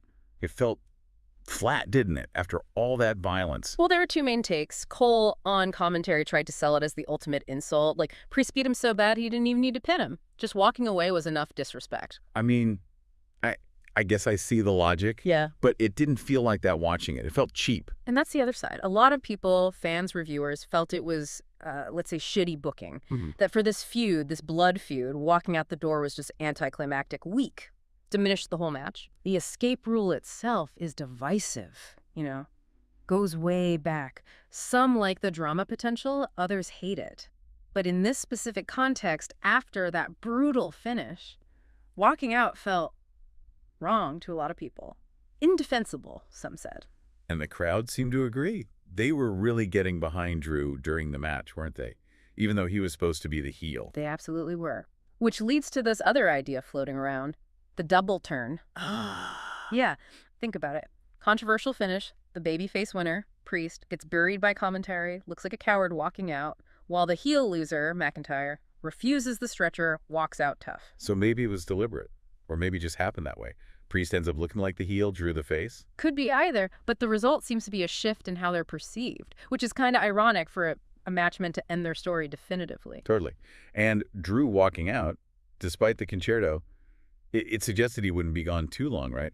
But we heard differently. Yeah, the news is he's expected to be off TV for the foreseeable future, taking an extended break to recover. And it's tied to him apparently working hurt for some time. Remember that detail about him maybe not being able to turn his head fully left? Right. So this cage match, on top of backlash and everything else, it seems like it took its toll.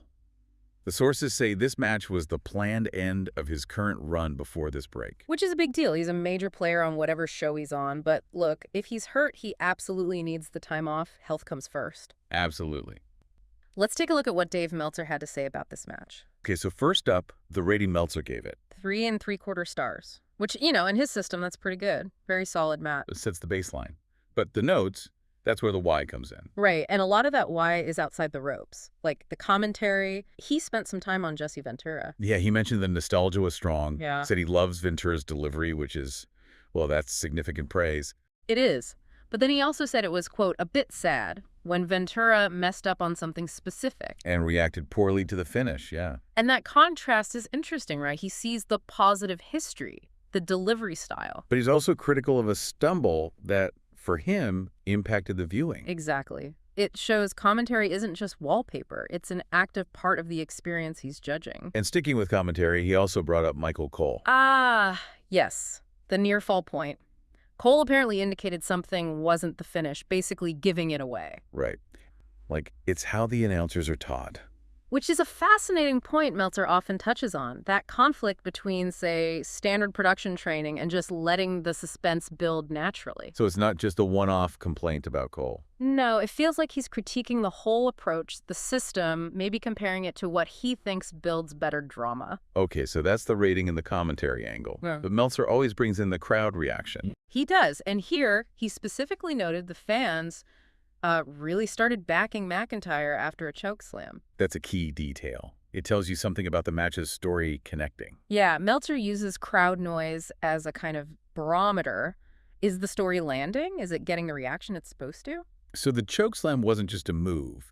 It was a turning point for the crowd energy, according to his notes. Precisely. And that energy carried on even after the match ended. Right, the concerto bit. He noted fans chanting, "One more time," as Priest was leaving. That's a big signal, isn't it? It tells you that moment, the concerto, landed hard emotionally, maybe even more than the actual finish. It shows what really stuck with the live audience. Absolutely. It becomes the takeaway moment for them. And then, shifting gears a bit, there was that physical detail, the injury note. Oh, yeah, Damian Priest. Meltzer wrote he had nasty swelling under his left eye. Oof. That kind of grounds everything, doesn't it? It does, including something like nasty swelling reminds you, look, beneath the storyline and the performance, this stuff is physically punishing. After the match, we go to commercial where we see an ad for Worlds Collide and Money in the Bank, both happening in Los Angeles, June 7. And just wrapping up on Ventura, did his commentary add anything positive? Or did it just hurt things? It's really split. Some found the nostalgia and the sheer absurdity entertaining. Others felt it completely detracted, especially at the end, burying Priest, distracting from the story. Apparently, even backstage, people were laughing at some of his unplanned lines. Okay. So, yeah. It's fascinating how booking, commentary, and real-life circumstances can all collide like that. Which kind of leaves us with a final thought for you, the listener. Given that finish, Priest escaping, not pinning, and now Drew McIntyre reportedly taking this extended break, did that cage match really end their cycle? Was it as definitive as promised? Or could this whole thing, the controversial ending, the potential character shifts we talked about, McIntyre walking out strong despite the beating, could it actually be setting up a totally new chapter for them whenever Drew returns? Or maybe, like some analysis suggested, was it just a bit of awkward booking for a rivalry that deserved a clearer conclusion? Leaves you wondering where they go from here, doesn't it? Something to think about. Today, we're really getting into it, looking closely at a recent wrestling main event that, well, it had everyone buzzing. We're dissecting that World Heavyweight Championship match, Jey Uso versus Logan Paul, from Saturday night's main event. Okay, so let's set the scene. Tampa. And the atmosphere. From everything we've gathered, it sounded absolutely incredible. Oh, yeah. The commentary really painted a picture. They talked about this electric crowd, everyone yeeting along with Jey Uso. One source even mentioned feeling the walls move, that kind of energy. Wow. That really sets the stage. Totally. And adding to that vibe, the sources pointed out some night history. Ringside, you had Hall of Famers Mike Rotunda and Barry Windham, the U.S. Express. Oh, cool. Yeah, and the reports we looked at noted they actually won the very first match on Saturday night's main event, like 40 years ago. It's a great little detail, a nice nod. Definitely. And commentary also apparently ran down some other big things from earlier in the show, sort of building that energy, you know? Recapping Zelina Vega, Damian Priest, and John Cena's wins. And then there was Bronson Reed making a surprise return and just crushing CM Punk. Whoa, okay. And Braun Breaker and Seth Rollins apparently won a match too. So yeah, it sounds like it was a pretty jam-packed show before the main event even got going. Which brings us to the main event itself. Jey Uso and Logan Paul. Yep. Then a video package is shown, and it specifically highlights Jey Uso's popularity with the crowd. Right. Yeah. It mentions his title win at WrestleMania over Gunther. Oh, yeah. And for anyone who follows this, I mean, beating Gunther, ending that historic reign at WrestleMania, that's a huge, huge statement. It establishes success, fan connection, uses that right away to build a perception. Yeah, definitely sets a tone. But then, right after showing that big moment for Jey Uso, the focus shifts. And we get this claim from Logan Paul. You people are so stupid. Wow. Yeah. Immediately pairs that direct quote with a mention of his, quote, entitled attitude. So you get this incredibly deliberate sequence. You got this symbol of earned success, massive fan popularity, immediately followed by a quote that's, well, pretty dismissive of the audience, and then this label of entitlement. This juxtaposition, putting these two things right next to each other, is intended to illustrate the contrast between these two individuals. All right, spells it out. Yeah, a real contrast to Jey's whole vibe. And we know Paul had gotten the better of Jey with sneak attacks leading up to this. So in one corner, Jey Uso, he's the World Heavyweight Champion, defending the title. Graphics apparently showed his reign at 35 days, this being just his second defense. And his first ever one-on-one match against Logan Paul, right? Exactly. And we already mentioned his connection with the fans, the whole yeet thing. Just undeniable popularity. And the reports we dug through, they highlighted something else pretty significant. This match. It happened exactly 15 years to the day since Jey and his brother Jimmy debuted in WWE on Raw. 15 years. Wow. Quite an anniversary to be defending the big one. Definitely. We then see footage of Jey's entrance in the WWE 2K game before we go to commercial. Back from commercial, we get Logan Paul's entrance. Right, the challenger, former U.S. champ, obviously huge global recognition outside of wrestling. And, I mean, you gotta admit, he's picked up the in-ring stuff remarkably fast. True. But his persona, the accounts we read consistently mention that entitled attitude. Plus that backstage bit earlier in the night, the sources mention John Cena kind of leaning on Jey, putting pressure on him about maybe losing to a quote-unquote YouTuber. Yeah, adding that little bit of extra pressure. So the stakes were obviously the World Heavyweight Championship. Big deal. But there was more, wasn't there? The sources mentioned an immediate consequence for the winner. That's right. The winner was already booked. They had to defend the title against the former champ, Gunther, on the upcoming Raw, June 9th. So that adds another layer right from the bell. Absolutely. So, okay, the bell rings. Match starts. Early on, the descriptions mention the basics, you know. Collar and elbow, Jey gets a side headlock, a whip, shoulder tackle, takes Paul down. Standard stuff. But Paul, as expected and as noted in the reports, showed off that athleticism pretty quick. Oh, yeah. Dropping down, leapfrogs, uppercuts. He reversed an Irish whip, even did a dive over Jey. Flashy. And he landed some decent offense early, too. He did. Decked Jey with a back elbow, a kick, then hit the blockbuster. And what stood out in one report was how he just popped right back up. Followed it with the slingshot pescado to the floor. And the sources made a point to mention Paul's training. Apparently, he practices these big matches hard, even has a ring at his place in Puerto Rico just for rehearsal. You can tell that practice pays off, even if, the crowd doesn't always love him for it. Right. Now, speaking of the match itself, probably the biggest point of discussion across all the sources we looked at, the timing, the pace. Yeah, that jumped out. How long was it exactly? Well, the reports clocked it around 9 minutes, 45, maybe 50 seconds, bell to bell. Wow, that's short for a world title main event with all this going on. Incredibly short. And the commentary we reviewed really hammered this point home. They had to cram so much into that time. The match action, a commercial break. And as we'll get to, a huge angle at the end, all in under 10 minutes. Exactly. Some descriptions made it sound like a sprint. One source used the phrase they had to go boom, boom, boom just to fit it all in. Okay, so they were racing the clock. Pretty much. And this led to, I think, a key insight from the sources. One analysis suggested that maybe the main goal here wasn't delivering like a 5-star technical classic in this specific match. Right. But rather using that limited TV time to showcase the big names, hit the key story beats, and most importantly, set up the angles for future shows, like Money in the Bank. That makes sense given the time crunch. Focus on the narrative momentum for the overall product. Precisely. But even in that short window, there were some definite key moments, some near falls. Jey got his stuff in. Oh, yeah. Hit a spinning Enziguri, the running hip attack that got a 2 count. And there were counters, too? Yep, sharp ones. Jey went for the Uso splash. Paul got the knees up.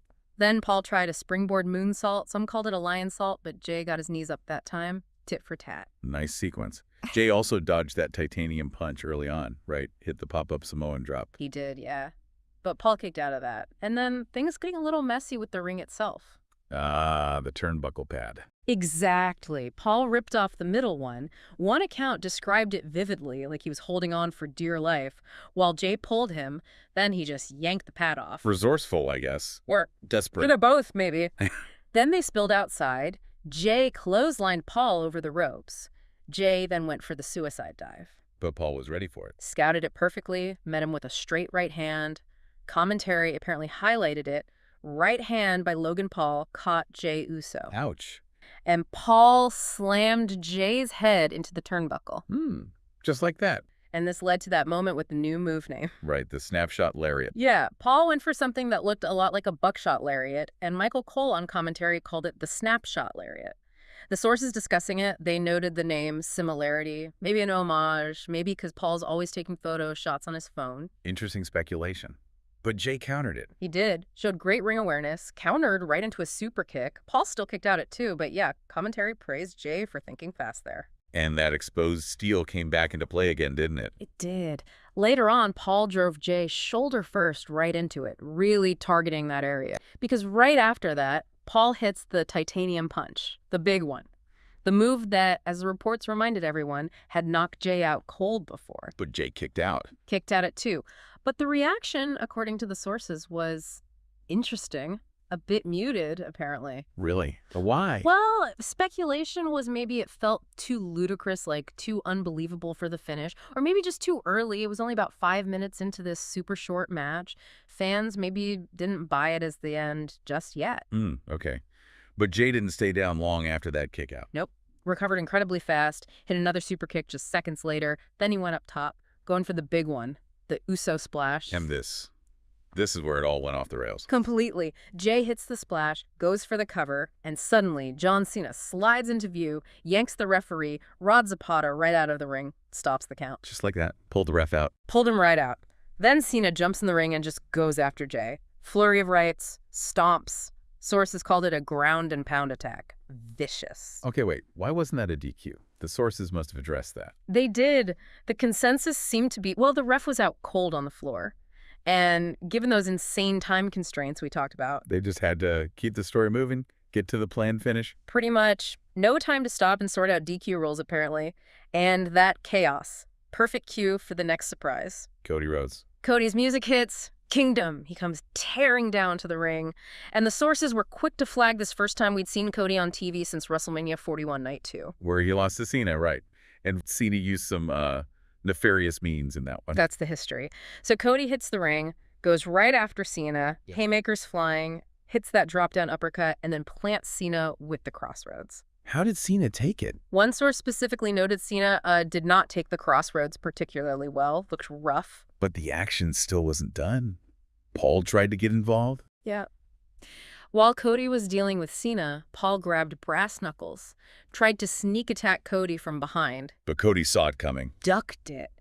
And Jey Uso, who'd recovered from Cena's attack, was right there. Spear. He speared Logan Paul. Okay. Jey immediately followed up. Another Uso splash onto Paul. And crucially, the reports stressed the match was still technically ongoing through all this madness. And the ref, Zapata. He came too. Just as Jey made the cover after the second splash, Zapata recovered enough, slid back in, and counted the 1, 2, 3. Jey Uso wins. Retains the World Heavyweight Championship. What a finish. Absolutely wild. But honestly, as big as the title retention was, what happened immediately after the bell? The sources called that maybe even more important. Cody Rhodes on the mic, right? Instantly. Grabbed a microphone right as the credits were apparently starting to roll. Literally got his message in right at the buzzer before the show cut off. Talk about timing. Yeah, one report described it like Cody grabbed the mic like it was the game ball, just took charge. And he had a message for Cena. A very direct one. Said something like, "Sorry, the John Cena farewell tour rode right through Rhodes country, but hey, I'm back, and I'm ready to fight." Ooh, okay. Setting something up. Exactly. And then came the challenge. The part the sources called the real meat of the matter. Cody points out Cena's got a buddy now in Logan Paul. But he's got family. He's got his brother, Jey Uso. Precisely. And then boom, Cody challenges John Cena and Logan Paul to a tag team match at Money in the Bank, June 7th. There it is. That explains a lot. It really does. According to the analysis we read, this challenge clarifies everything.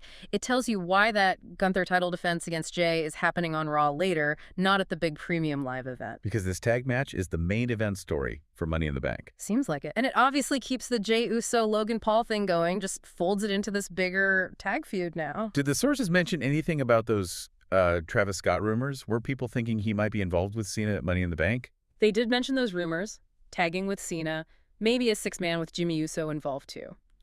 But the consensus now, based on this challenge, is that Cena and Paul versus Cody and Jey is the plan.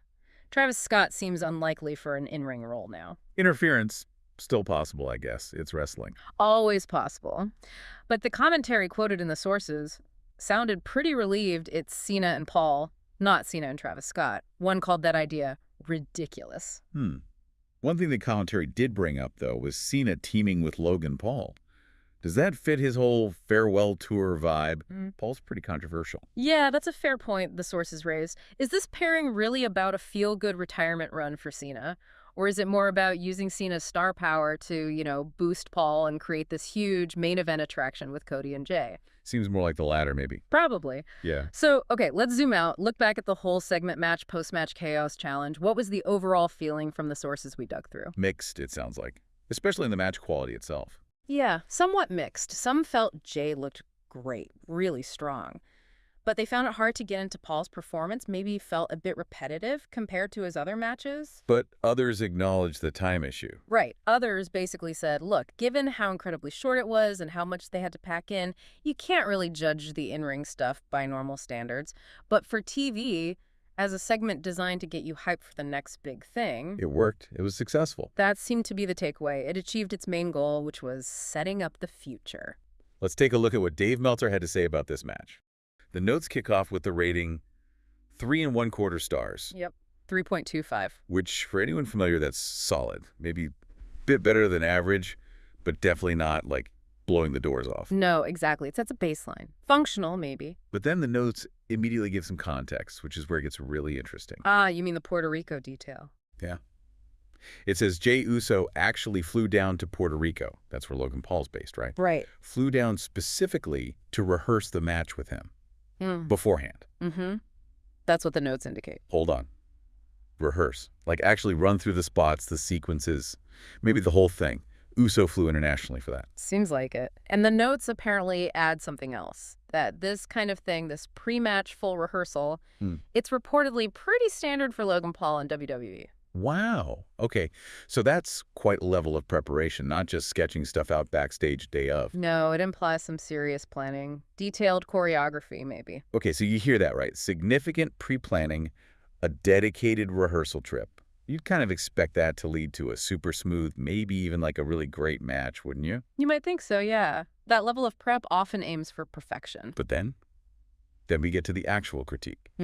Alongside that 3.25 star rating. And yeah, this is where it kind of shifts. Despite all that reported rehearsal, Meltzer's notes apparently just called the match fine. Fine. Ugh. That doesn't exactly scream success, does it? No. Fine, in wrestling review terms, often means it happened. Nothing went wrong, maybe, but it wasn't exciting. Competent but forgettable. Pretty much. It did the job, hit the spots, but lacked, that spark, that drama. And the notes went further, didn't they? They did. It explicitly says it was not one of Paul's good matches. Okay, so not just fine in a vacuum, but specifically below par for him? Right, compared to his own previous standard. Yeah. That's another layer. Was there anything else, any more specific issues flagged? Yeah, one more key criticism highlighted was that it was rushed. Rushed? But they rehearsed it extensively. How does that happen? Seems like the opposite should be true. It does seem paradoxical, doesn't it? That's the puzzle these notes kind of leave you with. So why would it feel rushed after all that practice? Well, could be a few things. Maybe they tried to cram too much into the time they actually got on the show. Or, sometimes sticking too rigidly to a rehearsal plan can make things feel unnatural, maybe even rushed if the timing feels off live. Or maybe something just went wrong on the night. Time cut short. Could be. We don't know for sure from just these notes. But the combination, fine and rushed after hearing about the detailed rehearsal, it suggests that whatever they planned in Puerto Rico, it didn't quite translate into a smooth, top-tier performance in the reviewer's opinion. And the finish itself, despite maybe the match before it being rushed, was generally seen as exciting. Yeah, described as a pretty hot finish, just by sheer volume, right? Cena's interference, Cody's return, the brawl, the challenge. Bang, bang, bang. Lots happening. And again, the sources kept coming back to this. The ending wasn't just an ending. It was the whole point. It really felt like the entire main event segment was built backwards from that Money in the Bank challenge. That was the destination they needed to reach in that limited time. It really is amazing when you think about it. Under 10 minutes of actual match time, plus maybe a few minutes after, and you got a world title defense. A massive return. A clear setup for a huge PLE tag match. Just packed in there. It really highlights how live TV works, those tight time slots, the need to keep multiple stories moving forward. It shapes everything, even a world title main event. So it leaves you with this thought, really, from looking at all this commentary. When you're under those kinds of constraints, does prioritizing the big moments, the returns, the challenge, the angle advancement, even if the match itself feels shortchanged, does that create more buzz, more memorable TV? Or, when you're watching, are you left feeling like, man, I wish that wrestling match had gotten more time to tell its own story? What resonates more with you? All right, so let's dive in. We've got quite a stack of material here, all centered around that WWE Saturday Night's main event from May 24th. Yeah. And the plan really is to unpack all of it, pull out the key stuff, and figure out what actually happened and, well, why it matters going forward. Exactly. We're going to look at the big moments, the reactions we saw in the sources, kind of get a handle on the show's format and what WWE was aiming for with it. Right. And then, look ahead a bit, see what the potential impact on storylines might be. And there's a lot here. I mean, we've got major returns, match announcements people were definitely talking about, some backstage stuff, an injury, unfortunately. Production notes, too, which are kind of interesting. Even some commentary on the commentary itself. Yeah, exactly. So let's get started. Maybe first just get a sense of the show overall. This Saturday night's main event on the 24th, the sources definitely called it newsworthy. Big angles, big returns. Oh, absolutely newsworthy. But at the same time, you saw that criticism pop up, right? Like, maybe it wasn't a quote-unquote great pro wrestling show, in terms of match quality, or even just how long the matches went. Yeah, I saw that too. It sounds like a lot of people felt it was more of an angle show, I think was the term used. Right, meaning like The real focus was on the segments, the moments, Yeah. stuff designed to push stories forward and set up the next thing, rather than, say, giving you these long, drawn-out classic matches right then and there. And apparently you really felt that structure with the commercial break. Sources were saying they were pretty disruptive. Yeah, that came up a lot. Like, matches would just barely get going, and bam, commercial break. Made it kind of hard to really get invested in the actual wrestling sometimes. Felt like they were just cramming everything in. The sources used words like tight, almost frantic pace. Not much breathing room. No, definitely not. But, okay, despite any debate about the wrestling itself, the numbers were good. Really good, actually. Exactly. It's one thing to say a show did well, but the real meat is understanding which moments hit, how different parts performed. And our source material for this is perfect. We're looking closely at notes from Dave Meltzer, his breakdown, and, his take on the May 24th, 2025 SNME from Tampa. These notes give us the data points, but also Meltzer's insights into what it might mean. It lets you see beyond just the surface. You start to see the trends, maybe the thinking behind some of the booking decisions. Let's see what Meltzer's analysis suggests really clicked with viewers this time. Okay, so the big headline right away from the notes, this SNME on May 24th, it ended up blowing away previous ratings. That's pretty direct language. Yeah, blowing away isn't subtle, and the numbers seem to back that up. Oh, completely. The raw figures for the NBC broadcast, we're talking 1,969,000 total viewers, almost 2 million people. That's a serious number for network TV on a Saturday night these days. And the key demographics, the ones advertisers focus on. Also really strong. And 0.54 rating in that 1849 demo. That works out to 723,000 viewers in that specific group. Very solid. Wow. And even younger, 1834 pulled a 0.36 rating. And a really key point the notes make, this is just the NBC broadcast number, right? It doesn't even count the Peacock simulcast. Exactly. So the total audience tuning in across different platforms was actually even bigger. Yeah. That NBC number alone is impressive, but yeah, the full picture is even better. The notes also mention details like viewers per home watching was 1.42, and the 1834 demo was about 62% male. So hitting that core audience. Okay, so let's really put that blowing away part into context. How much bigger was it compared to the last SNME? The notes give us that comparison. Yeah, comparing it back to the January 25th show, the growth is, well, it's pretty staggering. Total viewers were up 31.8%. It's just shy of a third more viewers overall in just a few months. That's huge. It is, and it gets even more dramatic when you look at those younger demos. The 1849 rating, up a massive 63.6%. 63%. That's incredible. And 1834, get this, up 89.5%.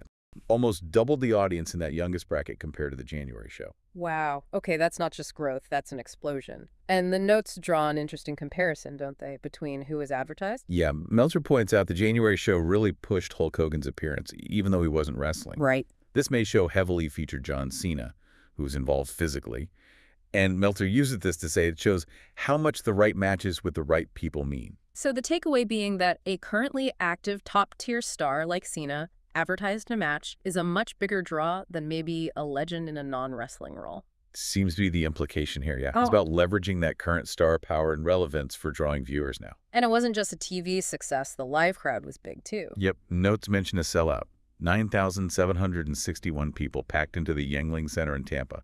That energy definitely helps the broadcast feel bigger. It really does. Okay, so we know the overall numbers were fantastic, but digging deeper, what was the main driver, especially for that huge jump in younger viewers? That's the million-dollar question, right? Yeah, I mean, the show was stacked. John Cena, CM Punk, Logan Paul, Cody Rhodes, all advertised. Punk, especially, the notes say, has a history as a strong ratings draw, and this was only, his fourth TV match back? Right. Lots of star power spread across the show. So you'd think maybe Cena or Punk or the main event with Logan Paul. But that's not what the detailed breakdown suggests, according to Meltzer. No. This is where it gets really interesting. Looking at the viewership flow, like half hour by half hour, Meltzer's analysis points to one specific part as the key draw. The segment that hit the peak viewership. It was the cage match. Damian Priest versus Drew McIntyre. Really? The cage match? That's kind of surprising, isn't it? With all those other huge names on the show. It is a bit counterintuitive, maybe. Let's walk through those half-hour numbers. It paints the picture. Okay. So the first half hour, that had the big tag match. Punk and Sami Zayn against Seth Rollins and Bron Breakker. Started really strong. 2,040,000 viewers, 0.51 in the demo. Makes sense. Big names, hot start. Exactly. Then the second half hour, you had Zelina Vega versus Chelsea Green, plus the start of Cena versus R-Truth. Saw a bit of a dip, which is pretty normal, dropped to 1,816,000 viewers, 0.49 in the demo. Okay, typical cooldown after the opener, but then... And the third half hour. This had the end of Sin of Truth, but it was mostly the Priest versus McIntyre cage match. And this is where the numbers just shot up. It peaked here. 2,092,000 total viewers and a huge 0.60 in the 1849 demo. Wow, so that was the high point of the entire show during the cage match. Over 2 million viewers, best demo rating. That really hammers home the point about what segment grabbed the most attention. It really does. It suggests that maybe the intensity, the stipulation, the story within that specific match really connected in that moment even more than the bigger names elsewhere on the card, perhaps. And the main event followed that, Jey Uso versus Logan Paul for the title. Yeah, the fourth half hour. It dipped slightly from that cage match peak, ending with 1,929,000 viewers and a 0.56 demo. Still really strong numbers, held the audience well. But not quite the peak. Not quite the peak, which was that third segment with a cage match. It raises questions, about what truly drives viewership moment to moment. Is it always the main event names, or can specific match types or mid-card stories sometimes capture that peak interest? Fascinating stuff. And it's important to remember, like you said, the competition that night. Oh yeah, the notes make sure to mention that. This wasn't happening in a bubble. You had NBA playoffs on ABC pulling over 5 million viewers. Huge numbers. Baseball on FOX. NHL playoffs on TNT, even college softball on ESPN. It was a crowded night for sports viewing. So pulling almost 2 million on NBC against all that just makes these SNME numbers look even stronger. Definitely. Shows there's a real audience for this when it hits the right notes. Okay, so let's get into why it was so newsworthy. Those key moments. Gotta start with the opening, that tag match. Punk and Sami Zayn versus Seth Rollins and Bron Breakker. And right away, the big development. Bronson Reed getting involved, showing he's back with Paul Heyman, kind of reestablishing that whole alliance. And the visual afterwards, those three Rollins, Breakker, Reed standing with Paul Heyman, the notes frame that as the creation of a super heel stable. A deliberate move to build new top bad guys. Seems like it. And Heyman ran with that immediately afterwards, didn't he? The sources flagged that social media post he did, the one recreating the old Death Row Records photo. Oh, yeah, with the new crew. He had Rollins as Dr. Dre, Breakker as Tupac, Reed as Snoop Dogg, and Heyman himself as Suge Knight. Which, as the sources pointed out, is, well, it's a choice. It's definitely a choice given Death Row's history. Especially with Tupac's death and Suge Knight's legal issues. Some commentary noted it was a pretty controversial comparison to make. Yeah. Bold, trying to project that, dangerous edge, maybe. But yeah, comes with some baggage, for sure. Definitely raises eyebrows. Makes you wonder about the strategy behind it. The idea outlined is using Rollins' star power, Heyman's, credibility, to really elevate Breakker and Reed, calling them future main eventers. And Heyman even said something similar on Raw the next night. Yeah. Notes say Heyman explicitly stated he expects Breakker to headline multiple WrestleManias. They're not being shy about their plans for him. Pretty clear statement of intent. Very clear. So with Rollins seemingly leading this new group, what does Meltzer's analysis suggest for his immediate future, just based on watching Raw? The impression, according to the notes, is that Seth Rollins will be champion before too long. Being positioned so prominently in this top heel group strongly points towards a world title run for him, likely soon. And if Rollins becomes champion, does that open up potential big matches down the line? Meltzer speculates, yeah. You could potentially do Rollins versus Cena, with Cena needing to turn back into a full babyface for that feud. Okay. Given Cena's current sort of heelish alignment against Rhodes and Uso... Right. So a Rollins title win could pave the way for a Cena babyface turn and a major program between them. It's one possibility the notes float based on how things are lining up. Okay, so jumping from the beginning right to the very end of the show, the closing angle. Huge setup for Money in the Bank coming out of that Logan Paul versus Jey Uso match for the World Heavyweight title. And man, this was where it all went down. First, John Cena pops up, surprise appearance. Looks like he's trying to help Logan Paul. But then, talk about a moment, Cody Rhodes' music hits. He comes out, cuts Cena off. Huge return. And he doesn't just stop Cena. He lays down a challenge right then and there. Cody Rhodes and Jey Uso, versus John Cena and Logan Paul. Wow. And Cody wasn't playing around either, doubling down on social media later with that message to Cena. You've ruined enough. Pretty direct. And it's official now, right? Triple H confirmed it the next day? Yep. Triple H made it official on social media, even put up the poster, locked in for Money in the Bank. Which is June 7th, Inglewood, California. Right. And interestingly, the sources noted that's the same day and same area as the Worlds Collide show. Going to be a busy day for wrestling fans out there. So this Money in the Bank tag match, the reaction seems to be pretty universal. This feels big. Oh, yeah.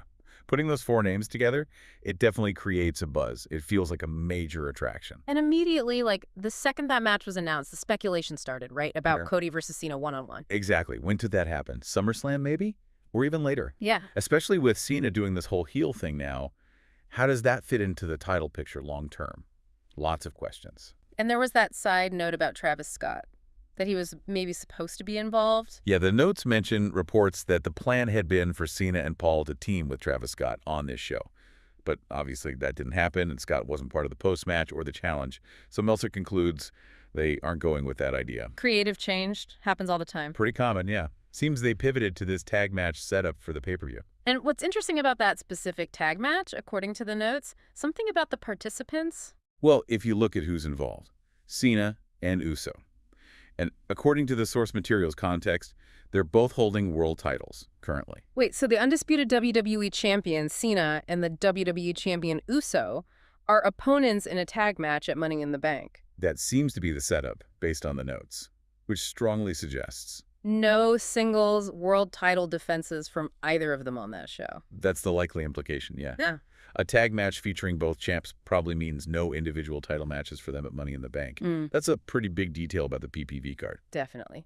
Meltzer throws out the idea that maybe, just maybe, the WWE champion, Uso, and the world champion, Cena, could have a singles match at Ground Rule. Which is when and where?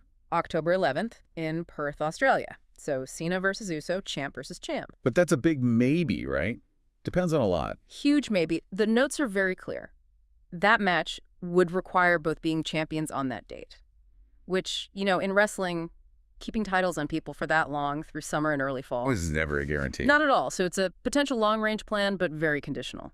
And speaking of Cena's title run, any indication of how long that might last? And maybe his future beyond that? Well, the notes suggest the storyline seems designed to keep Cena as champion until as close as December as possible. So maybe holding it through the fall? And there's apparently a story making the rounds about his farewell match. Oh. The buzz mentioned in the notes is that Cena's final match is being planned as another Saturday night's main event, specifically December 13th at the TD Garden in Boston. Wow, in Boston. That would be quite the send-off. Yeah, it would have a nice symmetry to it for sure, Oh. if that's how it plays out. And speaking of Cena's heel run, some of the commentary wasn't fully convinced yet. We saw that Jeff Jarrett critique mentioned. Yeah, Jarrett apparently called it kind of lackluster so far.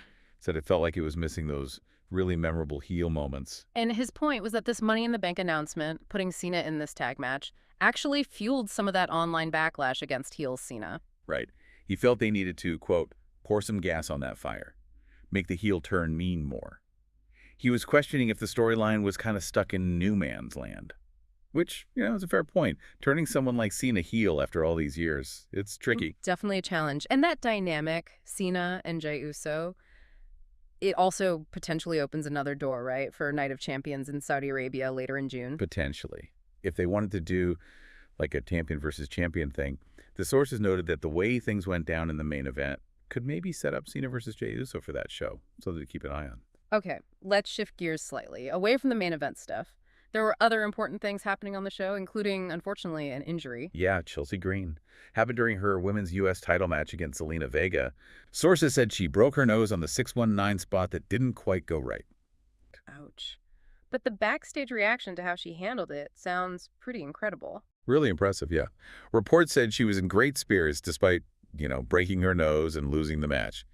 Handled it super professionally, even with humor. And she apparently started filming content for WWE's social media right away, immediately after. Which, according to the sources, really impressed the people backstage. Just total pro, incredible resilience. That's amazing. And this isn't the first time she's dealt with a broken nose, sadly. No, unfortunately not. Sounds like it's expected to be a clean break, thankfully, but Yeah, she'll be wearing one of those protective masks on TV for a bit. Well, that's good for her availability, even if performing with a broken nose sounds rough. Definitely not fun, but positive that she can stay on screen.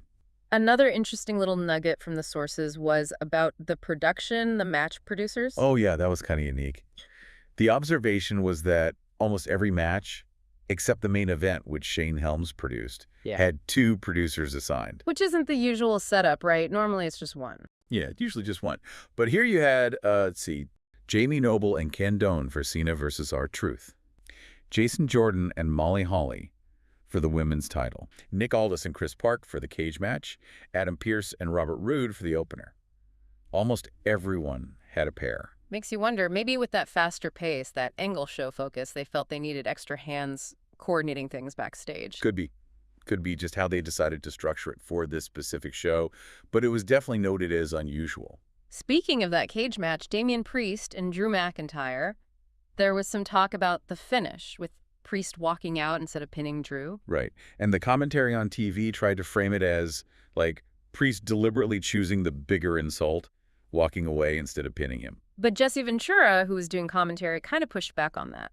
Yeah, he was sort of playing devil's advocate, or maybe heel's advocate, questioning the logic from Drew's perspective, applying that heel logic against the way the babyface commentary was framing it. One source pointed out that could be a bit confusing for the viewer, trying to figure out what that moment was really supposed to mean storyline-wise. Yeah, when the commentary team itself is debating the meaning, it adds another layer. Did Dave Meltzer comment on Drew's condition? Yeah, and the notes say he's been really banged up lately. Mentioned a specific scary bump at Backlash, a choke slam, where his head apparently just missed a table. Oh, wow. And that he had limited neck movement going into this SNME show. So he wrestled that cage match while already injured. Seems so. And the notes say the cage match was done specifically to write him off TV with an injury angle. The finish, the concerto from Priest, was the storyline reason for his absence. Okay. Any word on how long he might be out? No time frame given. Meltzer just notes his return is probably dependent on how quickly he heals up. So it sounds like it's genuinely based on his recovery. Gotcha. One other quick note. Lillian Garcia was there? Oh, yeah. Sang the anthem, worked the event, sounded like she had a great time, posted positively about it afterwards. Nice to see her involved. So after the show and off the air in Tampa, what happened then? The sources gave us a peek. Yeah, Cody Rhodes stayed out, addressed the crowd, called Tampa Rhodes Country. Nice. And Jey Uso came out, too, wearing Cody's jacket. Yeah, wearing the American Nightmare jacket. Yeah. Thanked the Tampa fans, talked about how his WWE journey kind of started there. And he had that funny story about living nearby and having some run-ins with the local police back in the day. Yeah, living off Fletcher Avenue, gave a shout-out to the Hillsborough County Police Department for some memorable run-ins, just keeping it real. And he finished off with some advice for the kids. Yeah, some pretty solid, down-to-earth advice. Listen to your parents and take a bath when they tell you to. Can't argue with that. Pretty sound advice. Also, just briefly, the sources mentioned Goldberg's retirement plans. Still aiming for 2025. Right. Wants his son Gage to walk him out for his last match. Yeah. And location-wise, talked about maybe the southern U.S., Atlanta maybe, possibly July 12th, which is interesting timing, same day as AEW All in Texas nearby. Still holds out hope for Israel, too, because of his faith, but acknowledged how tough that is right now. And the rumored opponent for that final match, still Gunther? This is the name being floated, yeah. Gunther. Still just rumor at this point, though. Okay, so let's kind of wrap this deep dive up. Looking back at Saturday night's main event through these sources, it definitely seems like the show hit its marks in terms of delivering big angles, setting stuff up. And getting those ratings, yeah. Even if maybe the matches themselves weren't five-star classics or super long. The big takeaway for sure is that Money in the Bank tag match feels huge. Creates a ton of intrigue around Cody, Cena, Logan Paul, Jey Uso. Definitely. And that whole conversation around Cena's heel turn, where it's going, what it means, that's going to be fascinating to watch. And you also see that professionalism, like with Chelsea Green just handling a rough situation with such a great attitude. That clearly made an impression. Yeah. Seems like overall, the show did what it set out to do. Make noise, build hype, get people talking. Which kind of leads to the final thought for you, the listener, to maybe mull over. Given how successful this show seemed to be at generating news and setting up future stuff, even if the wrestling wasn't the main course, does this angle show format really work for WWE, especially on network TV? Is that the priority now?